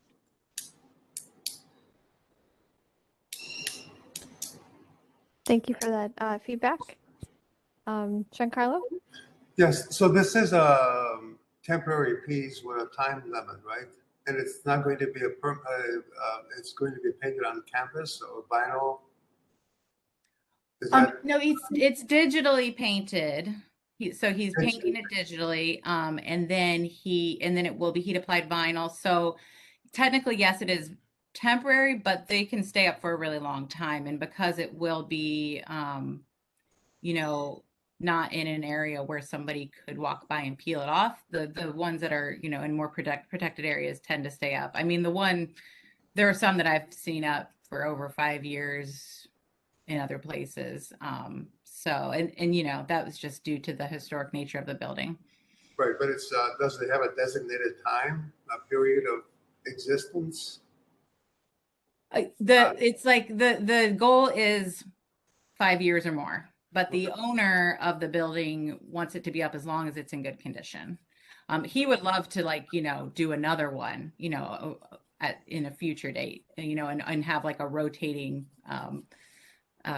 mural on his building forever, if there were an opportunity for him to be able to do that. So there's no end date. Okay, thanks. I've seen heat applied vinyl last for 7 years or more. And I think the fact that it's up so high on the building, as long as it's done within the temperature parameters to make sure it adheres properly, then it can last for several years. And the fact that the building owner is willing to change this out for other artwork in the future, should it come into disrepair beyond that date, I think is a great idea. Well, I think one of the issues I always have with murals and or contemporary art is that once it's done, its care and maintenance is really it's not in the hands. It's not the responsibility of the artist, but it becomes responsibility of whoever owns the building. Is that the case here also? Well, that would be with the support of Metro West. And that's where we, come in to support the building owners in this situation because, while it is their property, it's not his project. So we would support, if there was maintenance needed. So Metro West actually has an art maintenance program of some kind? No, with these projects, we try to build in a little bit into the budgets of the project so that if that, unexpected, unforeseen circumstances arise, I can do that. Because I know that's something that bothers me too. Nobody ever thinks about the maintenance of projects, but, like I was part of the project in 2016 with a lot of the Hingetown murals and, some of those got tagged and needed maintenance, and Ohio City Inc. built in some maintenance budget into that, and I was able to help with some of the maintenance even after I was not working on the project anymore. I came back to help repair some of them, so Very that's good. something on my mind for sure. Okay, thank you. Thank you, Giancarlo. Ms. Anderson? Thank you, Madam Chair. Again, I think it's a beautiful beautiful mural. I do think that it would look less like a billboard if they stuck with the monochromatic palette here. I think when you start adding all kinds of colors, you're competing with, whatever the Geico Gecko ad or whatever. I think this sets it apart from that look. I really think there's a kind of an elegance to this that would be lost by adding more color. So I really like to see them take that into serious consideration, and also might hold up better, less likely to fade than, things like blue, which tend to fade. So that's just one addition I wanted to make. Thank you so much. Thank you. Well, knowing this isn't the final artwork, and I think what would be helpful, my comments to the proposal, or my continuation, my comments, I should say, are that I think some context, Carl actually mentioned this in the chat, that some additional context photos to accentuate, what this area of the neighborhood looks like would be helpful. Reviewing it on Google Earth, as you've been speaking, it's helped me understand the context more than I think is apparent in the presentation right now. So, as you continue, knowing this is a conceptual review right now, really to talk about the location and how it addresses the architecture more than the content of the mural itself. As you continue to develop this and come back for final approval, I would request that you include some contextual photographs of the adjacent buildings and up and down Pearl Road, so that we can collectively, see the area when you bring back the final proposed artwork. Sure. Any additional questions or comments from the commission?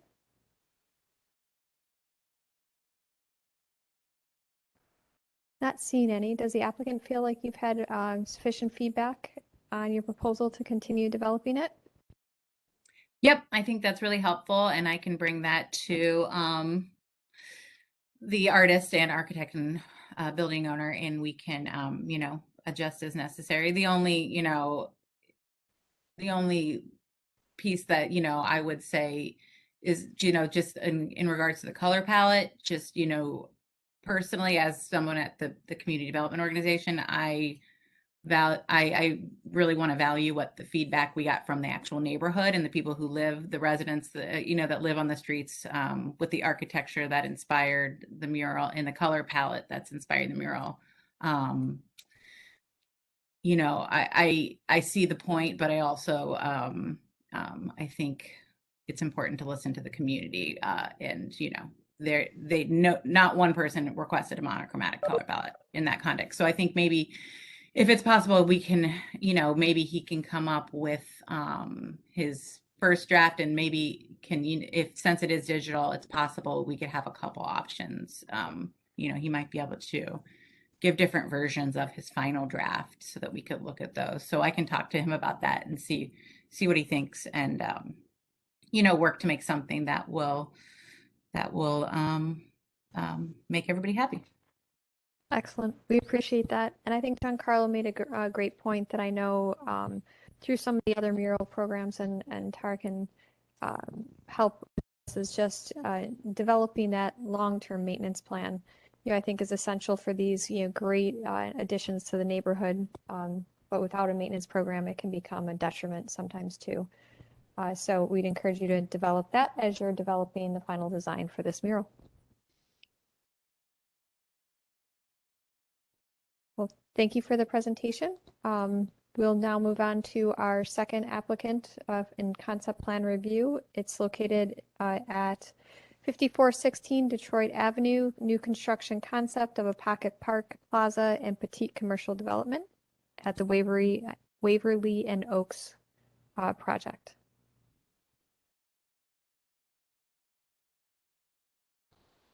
I have a question before you guys move on. Does this mean it's conceptually approved, or the mural? We don't. Go ahead, Or you Deb. don't vote for concepts? Go ahead, Julie. Nope, go ahead, Dan. You're the procedural. We don't take action on concept plans. We just give feedback and direction. And I would just add one other note. When you do come back, I think it would help to do a rendering, have the artist do a rendering that shows the mural on the actual building and not just an outline of the building. That might help us better understand how it works on the building. That's all. Great. Can do. Thank you. Thank you. And Madam Chair, I just want to point out that the next two items, the next two concept plans on our agenda are related. It's the same project.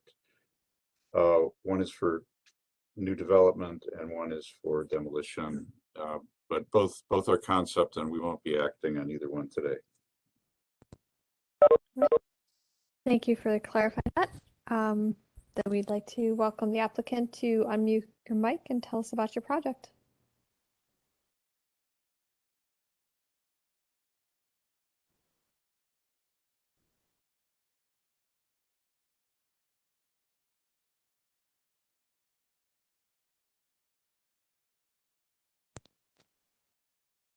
Mr. Strizzi, I see him on the list, and you look unmuted.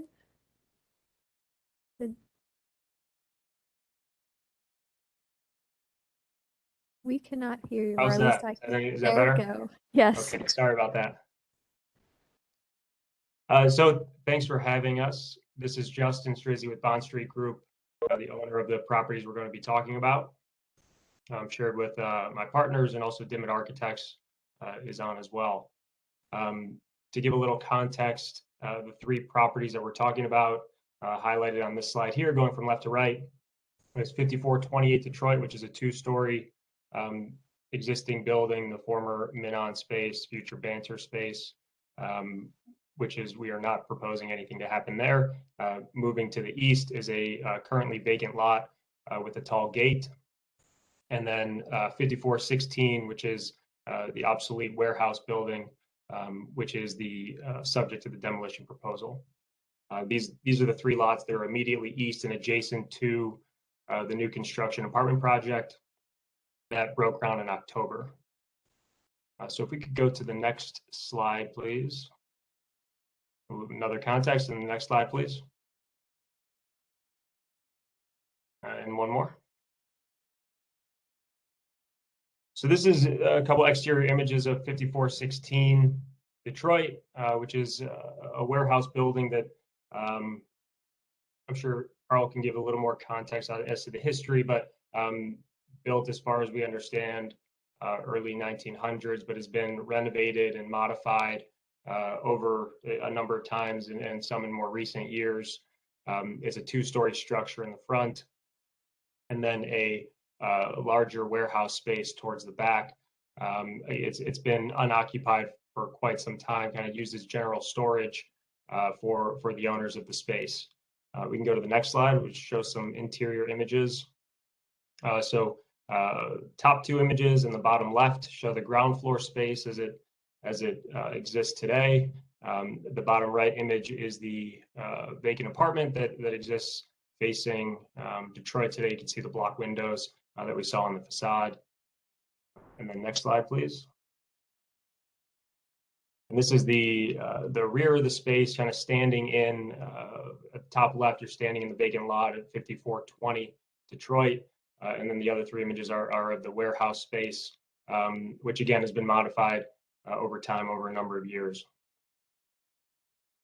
And then so if we can go back to the previous slide. So the proposal here is, when we've met with the commission last spring about the new construction project next door, there was a lot of conversation and concern about parking, and that conversation has kind of continued over the past 12 months. We've met with a lot of folks in the neighborhood, business owners and leadership, about the real parking concerns and need. Our position has always been to really minimize the built parking that we're providing, but also importantly, to ensure that the project is not creating a new parking burden on the neighborhood. So our goal is to achieve slightly greater than a 1-to-1 parking ratio. And to that end, when we had met with the commission last year, we had discussed that we were in the works on parking agreements with adjacent properties. Those conversations led to the acquisition of these three properties, and kind of allows us to propose the plan that we're going to be talking about today. And again, what we're attempting to do is work within this balance between addressing the concerns of the neighborhood with regards to parking, while also respecting the pedestrian nature of the district and kind of the evolving pedestrian experience along this block, and also maintaining kind of an interesting and active street front that extends really the length of this block between West 54th and West 58th. And also importantly, to shield, to the extent possible, the view of the cars from that pedestrian experience from the sidewalk and from the street. So we can go to slide 8, please. And then one more. Yep. And then if we could zoom in on kind of the parcels in question, hopefully Zoom is an option. Yeah, each of the commission members has the ability to Zoom on their own. Okay. Yes. So what we're focusing on here is kind of everything to the right of the larger blue outline. And what we're proposing is a plan that kind of exists and is being presented in two, I guess, states is what I would call it, and mostly to address a concern from local leadership about additional speculative commercial space. So what we're proposing in the short to medium term plan is a 38 space surface parking lot that kind of spans these three parcels following the demolition of the warehouse building and the removal of that fence. There's currently a single curb cut that exists at 5420 property in the middle. We're maintaining that as the only curb cut. It's going to shift a little bit to the west to butt up against the existing two-story building to make for a more, not just a more efficient parking area, but also to provide a larger space for what we're proposing in the short to medium term plan as a pocket park. It's roughly 1,800 square foot pocket park with landscaping and fencing to block the view of the parking lot. It includes seating and tables, some bicycle parking, a couple of materials that we're working with in concept. And you know, it's worth noting here that this is the single curb cut that exists along Detroit on the parcels that we're developing. There have previously been 3. We had eliminated the 2, the one that ran, if you can see, between the larger building and the smaller 2-story building that had previously been a driveway, which we're now really joining these 2 parcels, and that's going to be activated through an outdoor patio and seating area for the commercial tenant. And we've shifted a majority of the residential traffic to Tillman to the north. So if you are zoomed in on the parking lot and park, that the rear dimension of the park is defined by it's kind of a continuation of the setback that's defined by the landscaped area and fence of the adjacent Gordon Green property to the east. We really continued that dimension, creating approximately 22, 23-foot setback of this park, and that's kept to kind of the front edge of those larger trees. And then we can also included here, in addition to the surface parking, is the dumpster space that's going to be enclosed and serve the commercial tenants of both properties. And we can jump to the next slide, which shows some initial concept images of how we and Dimmitt are envisioning this pocket park. We do want to, while we do see it as temporary, which I'll talk about next, we are planning to invest in this park and to make it something that's functional and attractive to the neighborhood, and it actually has a use beyond just a future use. Has a current use. Then the medium to long-term plan calls for that pocket park to really be serve as the footprint for a small scale to be built commercial space. And this is something that, so we could jump to slide 11. So there you can kind of see how the pocket park has morphed into a building outline. And you know, we're really excited about this concept of introducing a future space and structure to add pedestrian experience and further fill in this block between 54th and 58th, and potentially add some interesting and diverse kind of commercial architectural typology to the block as well. Of course, that's down the road. That would have to go through various design approvals, come back to local and to this commission as well. But that's kind of the medium to long-term plan. And we could jump to the next slide, which shows some potential, just some images of small-scale commercial spaces that we found interesting. And if you're zoomed out now, you can see there's 3 rows of pictures here, and it really shows a spectrum from traditional materials and traditional spaces to something that's more contemporary materials, contemporary space, and it would likely be designed in partnership with a future commercial tenant. And we've even discussed the possibility of a live-work concept with maybe it's 2 stories and the retail operator lives above the space, and kind of thinking of an allusion to the historical character of the neighborhood, and particularly of the properties that we're working on, where all of the commercial space was owned and operated by the folks that lived upstairs. So if we could jump back to slide 4, that concludes our presentation for conceptual conversation here, and look forward to discussing it further and answering any questions. Thank you. Thank you for the presentation. We will move on to feedback from the local committee. Thank you, Madam Chair. This was reviewed by the Gordon Square Design Review Committee on December 8th. There was support for the project. We discussed the history first, and I'll throw that in here as part of this now. This is originally built in 1914 as a laundry, and it spent most of its time as a laundry. There had been a fire a couple of years later. There has been additions over time, and this most recent addition in the front was put on, as we guessed, in the 1970s and 1978 with the 2 second story, and then the back portion has been added since then. We had a site visit, and it really doesn't have much in the way of integrity, or I don't feel it really contributes, in my opinion, to the historic district, but that's my opinion. We think we had a good turnout, and I think the committee felt that same way, and I don't think they had an issue with the demolition. The questions partially rotated around about this landscape plaza park amenity.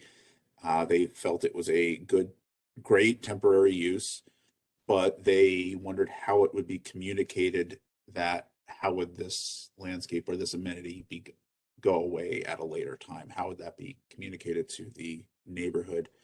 They noted that the total acreage for the entire Waverly and Oak project has now jumped to over 1 acre. So a stormwater development plan needs to be completed. They talked about the PRO requirements, and I will have my colleague Adam Davenport from City Planning talk about that in a minute. It would need a variance because it needs 40 feet. And there were some concerns about that. There was concern about the loss of this brick wall and the impact on Gordon Green next door to lose their space there. And Phil Kidd from Northwest Neighborhoods is here, and I think he can speak more to the CDC's position on this. So that was the main things that I took away from that. They were supportive of the project, but there were those few items that came, and they would have that parking screen with the landscaping. When it goes away would be the main issue. Thank you. And just thanks, Carl. Just to clarify, the presentation that was presented at local in early December, we have addressed some, if not all of those comments. So happy to get into that further, but just wanted to point that out, that this is a modified version from what those comments were about in December. Thank you for clarifying that. So what was modified? Can you clarify that? Just so Absolutely. we understand what they saw versus what we're seeing.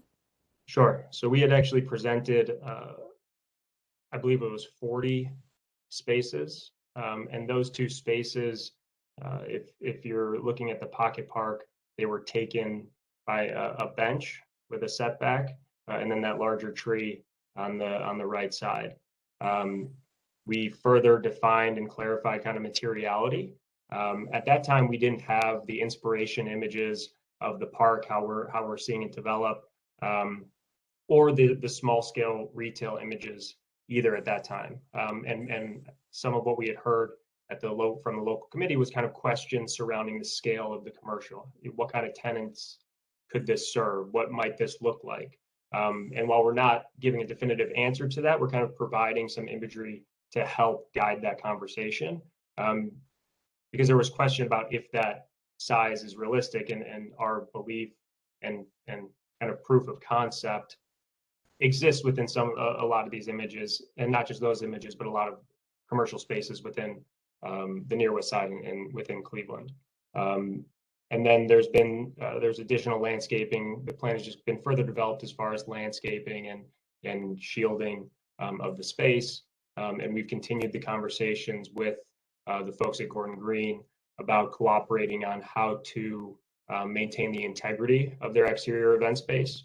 And while blocking the cars, the headlights from their event space, and kind of just been an open dialogue between how we can work together to maintain the integrity of that boundary. Thank you for clarifying that. That's helpful. And also, I apologize. The stormwater has also been resolved as well. We're glad that was brought up at the local review, and we've been working with our civil engineers to resolve that. Are you looking at underground?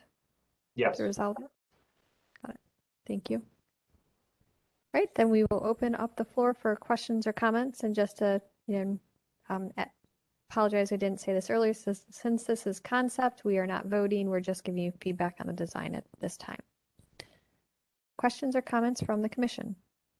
Mr. Brunges, your hand is still up. Is there more? Yes. Would you like to hear from Mr. Davenport for the? Oh, I'm sorry. Yes, please.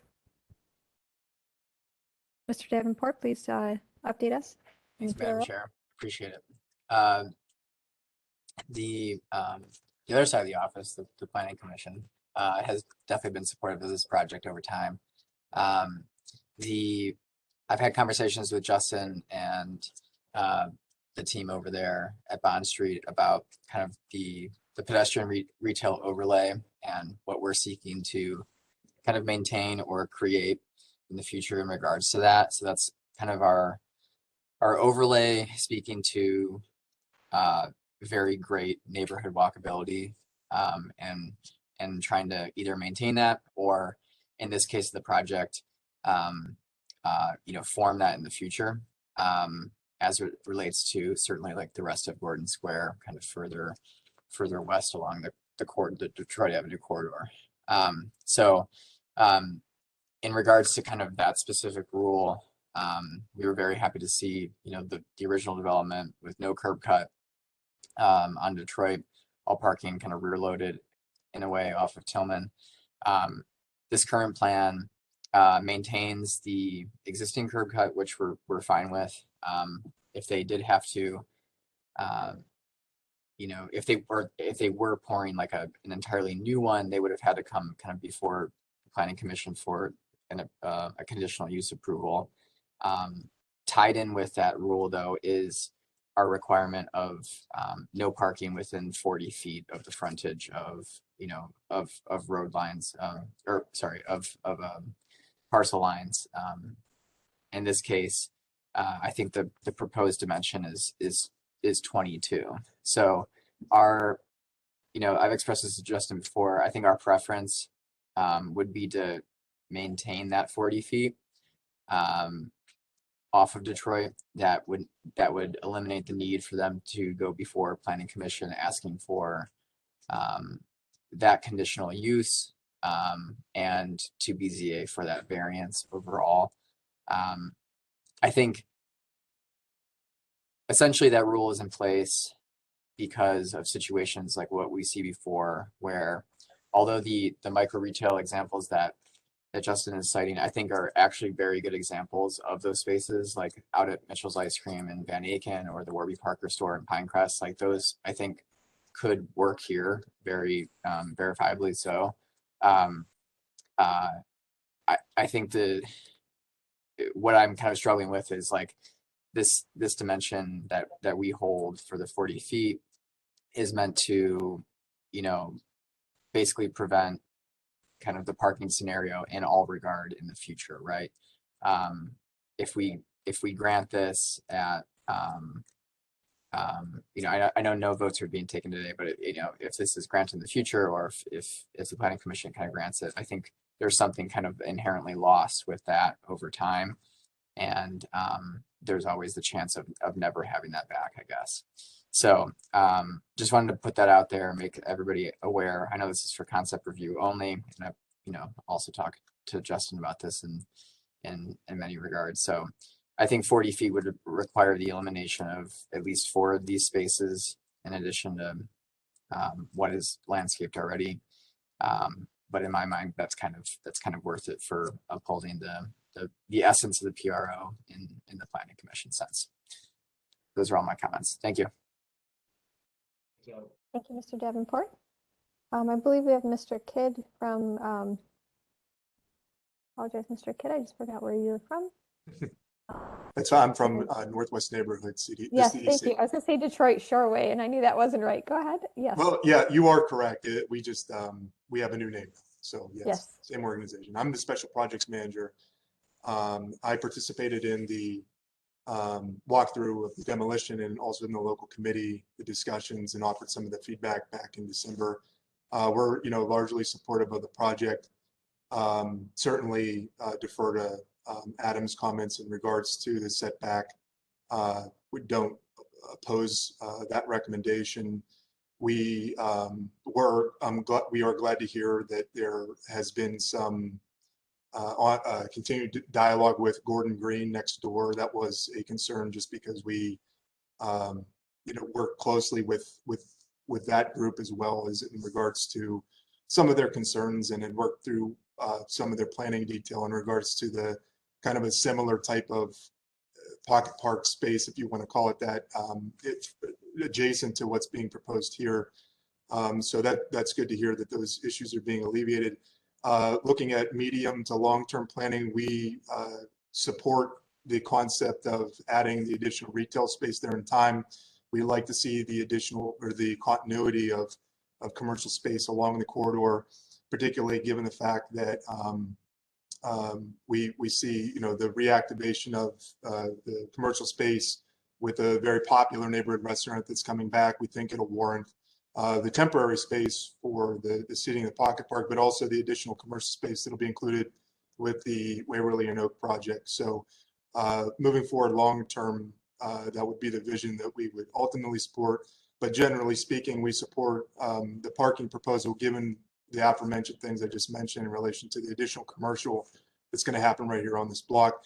From our end of things, we've worked with the city to flip Tillman Avenue, which is the street immediately to the north to two-way. It was currently one-way, to help try to alleviate some of these concerns. So we were trying to work with Bond Street and also even with Gordon Green to that effect before this project, and trying to alleviate some of those parking concerns, to seeing that there's a 1-to-1 ratio and even maybe slightly more. And if the parking spaces were to be eliminated by perhaps 4 spaces or so, we hope that could be, we're still supportive of this in the sense that we think it's going to alleviate some of those concerns that particularly residents on Tillman Avenue have had in regards to development on this block in general. So that would be the comments we have from the CDC. Thank you, Mr. Kidd. We will now open the floor to the commission for questions or comments. Ms. Anderson? Thank you, Madam Chair. My understanding, and I think Mr. Kidd made an allusion to this, is there is a new restaurant that's going into the Manon space. Is that correct? That's correct. We were excited to announce that Banter is going to be re-entering the Gordon Square neighborhood. That's excellent. So yeah, so they'll be able to utilize the parking spaces that you'll be providing there. To the extent, so our focus has always been to provide parking for the residents first and foremost. To the extent that there's surplus spaces not taken by residents, it's going to be available to the commercial users. So, every space that we can squeeze out of this helps along that front. So it's going to have to be kind of a conversation internally and with planning with this group on, if we want to jump back to that 40-foot setback, lose those 4 spaces, it does hurt with providing some spaces to commercial. So again, it's that balance that we're trying to achieve. That's a challenge. It'd probably be helpful to Banter to have as many off-street parking spaces as possible. Yeah. Thank you. Thank you. Thank you, Ms. Anderson. Other questions or comments from the commission?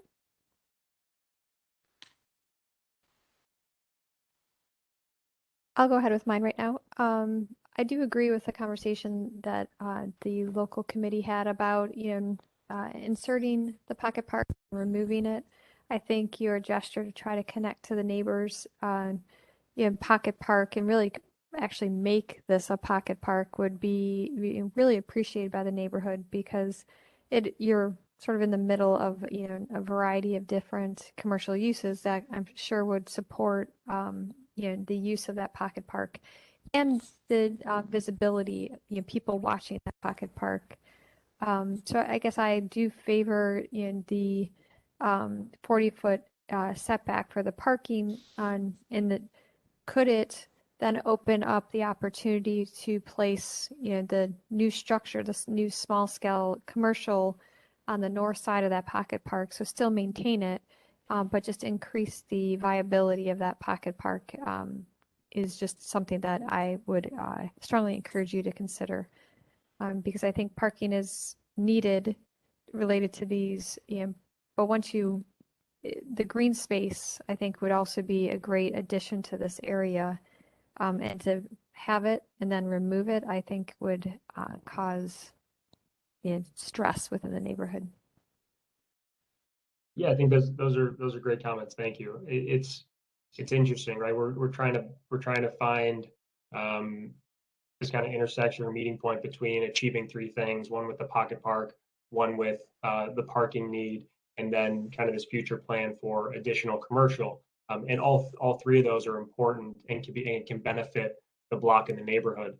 So how do we find that kind of intersection of a Venn diagram of those needs, and what does that look like? And this is kind of our, I would say, second and a half attempt at that.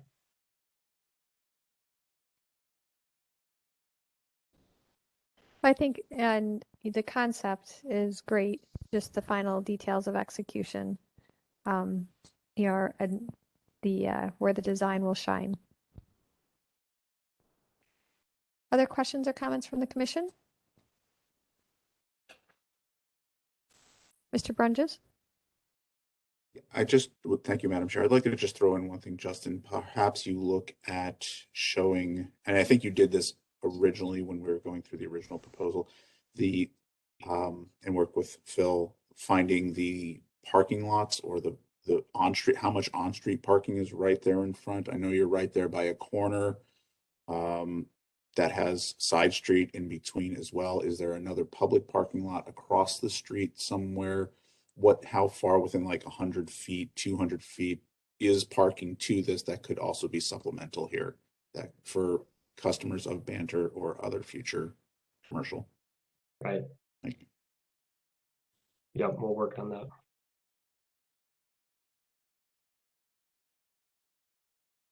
Other questions or comments from the commission?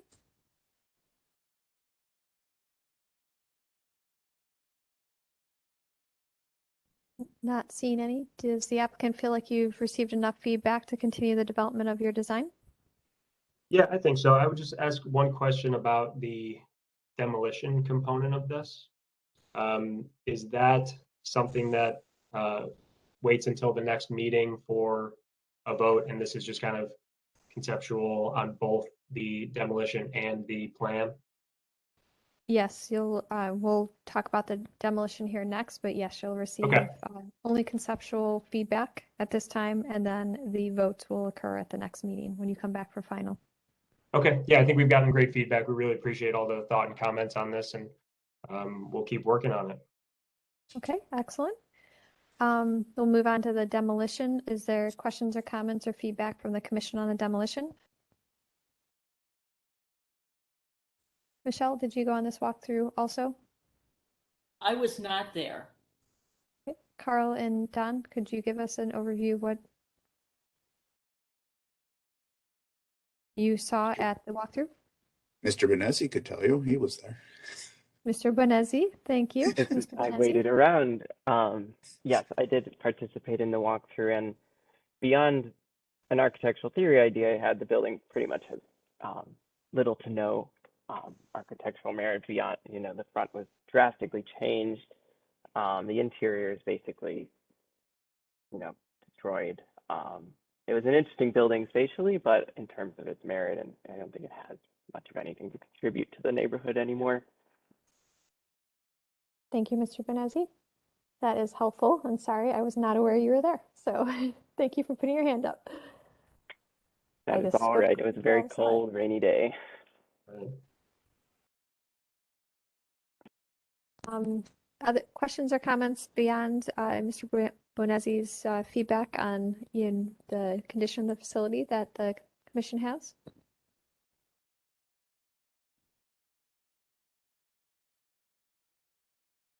Looking at the photographs and hearing what Mr. Bonezzi and staff has said, I would tend to favor or support the demolition.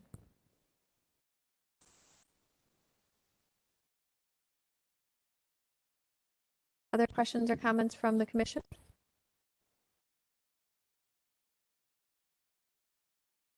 No. So I think based on the feedback that you received from myself and Mr. Bonezzi, do you feel like you have enough clarity regarding the outcome for the demolition? Absolutely. Thank you. All right. Well, thank you. And we look forward to seeing you come back with your final proposal. Thanks so much, everyone. Thank you. Well, now that concludes our conceptual plan reviews. We'll move on now to the National Register of Historic Places nominations. Thank you, Madam Chair, and thank you for the members who are still with us. We have 3 more properties in Cleveland that are proposed for the National Register that are on the State Preservation Board's agenda for March 18th. We reviewed 3 of them at our last meeting. All 3 of these are former Cleveland Public Schools. They are all part of an RFP process that they've been through to look at proposals for adaptive reuse. So they're putting these on the register to make them potentially eligible for historic tax credits in the future as part of the projects. All 3 are Cleveland landmarks. So we will see the proposals eventually once they've been further developed. Audubon and Mount Auburn are both in the Woodland Hills neighborhood. They were both built in 1922 and designed by architect Walter McCornack, who designed more than 60 buildings in the Cleveland system over his career. They both reflect integrity. They're both significant architecturally. They all have the kind of amenities you would expect in a Cleveland public school building that was developed in this period, including auditoriums and gymnasiums, and they all reflect the development of the schools in the early 20th century. This is Mount Auburn, which has a Moorish revival elements. McKinley School is on the west side in Ward 16. It was actually built by the Village of West Park in 1921. It later became part of the Cleveland system. It was designed by the architects Fulton Taylor and Cahill, and it also reflects integrity and architectural significance. And staff supports the nomination to the National Register, and I think we can, at your pleasure, we can act on all 3 of these together, unless you have questions about any of them. All right, thank you for the overview. Are there questions or comments from any commission member?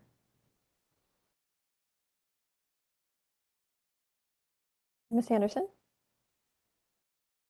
Thank you, Madam Chair. I'm heartened to see that somebody's trying to intercede to save these buildings before they're to the point where they can't be renovated. Especially the Audubon and Mount Auburn, they're starting to deteriorate, and they're just incredible buildings. Really could be a great asset to the neighborhood. Hopefully they'll find new start and a new beginning soon. But yeah, that's nice to see. I hate to see us tear down any more of these wonderful school buildings. Those are my comments. Thank you, Ms. Anderson. Mr. Bonazzi? I would agree with all those sentiments. It's, there are 3 pieces of architecture that can be saved. And unlike a lot of things that we see that, people don't have the money or things, this gives people the opportunities to kind of intercede and protect these great buildings. So I would happily support the nomination of these buildings. Thank you, Mr. Bonazzi. Giancarlo? Yes, I definitely support the nomination. But who actually owns these buildings? The school board still owns them? Or are they in the ownership of a public entity? They're no longer owned by the school board. They are now owned by developers, the developers who have responded to the RFP. Working with the city of Cleveland and the Metropolitan School District to find solutions. They're all proposed for housing. Some of them are for senior housing specifically, but they will have new ownership. Once this design process is carried out, there's a long process they've gone through with the communities that they're in, and hopefully we'll see some more. There's a couple more in the pipeline that are slated to go through this system, including Wilson School on East 55th Street. And I think there's a couple others, but this is good because, again, as I pointed out last time, these are the last, some of the last historic schools that are still that were recently in the district system. So we're glad to see this process happening finally. There's one on East 40th Street. That's really again a beautiful building. Do you know anything about that? Yeah, that's the one I forgot to mention. Central High School. Yeah. On East 40th, just south of Cedar, is a great building. It's one of my favorite pieces of architecture. It's an Art Deco building. That is also going through this process. They're looking at it now. Some of these proposals involve mothballing some of the elements like the gymnasium or the auditorium space, which are more difficult to adapt. But we expect that Central will go through this process too. Thank you. Any other questions or comments, or would someone like to make a motion to, I'll never do this correct, Don, recommendation for the continuation of the nomination? Is that right? I so move. That sounds great, Julie. Is that the right verbiage? I don't know. It's late in the meeting. I always seem to forget it. It's 1 o'clock. We're recommending approval of these properties for the National Register to the State Preservation Board. So I make that motion. Do we have a second? I'll second that. All right, so we have a motion. We have a second. Further discussion? Mr. Brunges, I see your hand up. Madam Chair, we have a representative from Councilmember Gray's office. I don't know if the council members, if Mr. Korecki wants to make any comments towards this, since I think 2 of these are in that Ward 4.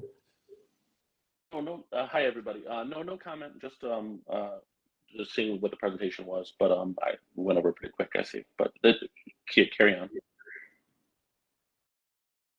Thank you, Carl, for noticing that. I apologize, Councilman, if I missed you. That was not intended. And thank you for joining us. You have some great buildings in your ward. So then we have a motion. We have a second. Any further discussion? No. Mr. Pettit, please call roll and announce results. Ms. Anderson, Yes. Mr. Bonazzi, Yes. Mr. Colicchia, Yes. Mr. Dreyer, Yes. Ms. Trott, Yes. The motion passes unanimously. Thank you very much. Excellent. Then we move on to administrative reports. I would just let the commission know, and you can help me with this, Julie, that we had budget hearings on Tuesday before City Council. There are some really good things in this year's budget. You all are getting raises. Whether you want them or not, you're getting them. We've also got funding to record our Cleveland landmarks with the county fiscal office. We also had a long discussion with the council members, and there's a strong feeling on council that we need more staff. They agree with us. Now, whether that comes to pass or not, we'll see. There is a process of reconciling the budget before it's finalized, but we're hoping that we can get at least 1 or 2 more staff members in the upcoming year, working with the new administration and the new council. And so that's great news. This is the first time I've ever seen that happen at the table. So I'm really heartened that we've got support from council, and it's on record, and it was pretty much unanimous, and it remains to be seen what's actually going to happen, but I'm really thrilled that we had that kind of discussion on Tuesday. Does that mean you're staying? Unfortunately not. I will be retiring this year after 30 plus years with the city, and I have really mixed feelings. I wanted the commission to know, that's why I sent the email yesterday, because I didn't mean to make it a public announcement on Tuesday, but I didn't know how else to talk about the staffing without mentioning it.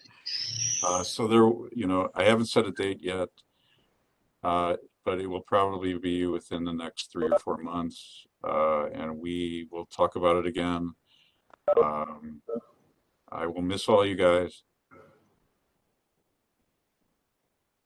but I'm looking forward to you guys having staff and more support, moving forward in the future years.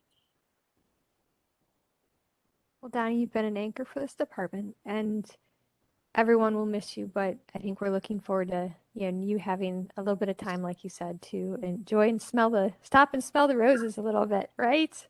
But I second everything you said. The council was very open to the consideration. They made no promises, but I think between the new administration, the new director, and the feedback from the in city council, I'm very optimistic also. We'll miss you too, Don, and I don't think you can be replaced with just one person. They will need more staff. Thank you. I hope we'll have another occasion to say goodbye, but and maybe a small party, but yeah. We'll keep you posted on that. Not on Zoom. No, Yes. we'll do it in person if we're going to do it at all. And Carlo, we'll talk afterwards. No, no, we will. Like you said, you're giving us notice. You're not giving us a date yet, so we're not there yet. But just allows us to start planning. So, we once it's announced, then we can talk about the details. Yeah, I'll let you know closer to the date, whenever that is. very good. Anything else for today's agenda? That's all I have. Okay, Unless I'm any site forgetting visits? something. Alan, we still need our 2 council reps from the council president, and we still have an open position, but we have sent some names down to the mayor's office, so we're hoping that one gets filled sooner than later. Agree. Do we have any upcoming site visits that we need to know about, Carl? While we're still all on, most of us are on the phone. No, not that I'm aware of, but I will keep you all posted as those things come along. Okay. All right. Well, thank you for everyone to hanging on, staying through the entire meeting. We will, unless there's anything else, we will adjourn for today. We'll see everybody in 2 weeks. Thank you. Thank you. Goodbye. Thanks, Bye-bye. everyone. Everyone. Take care. Bye-bye.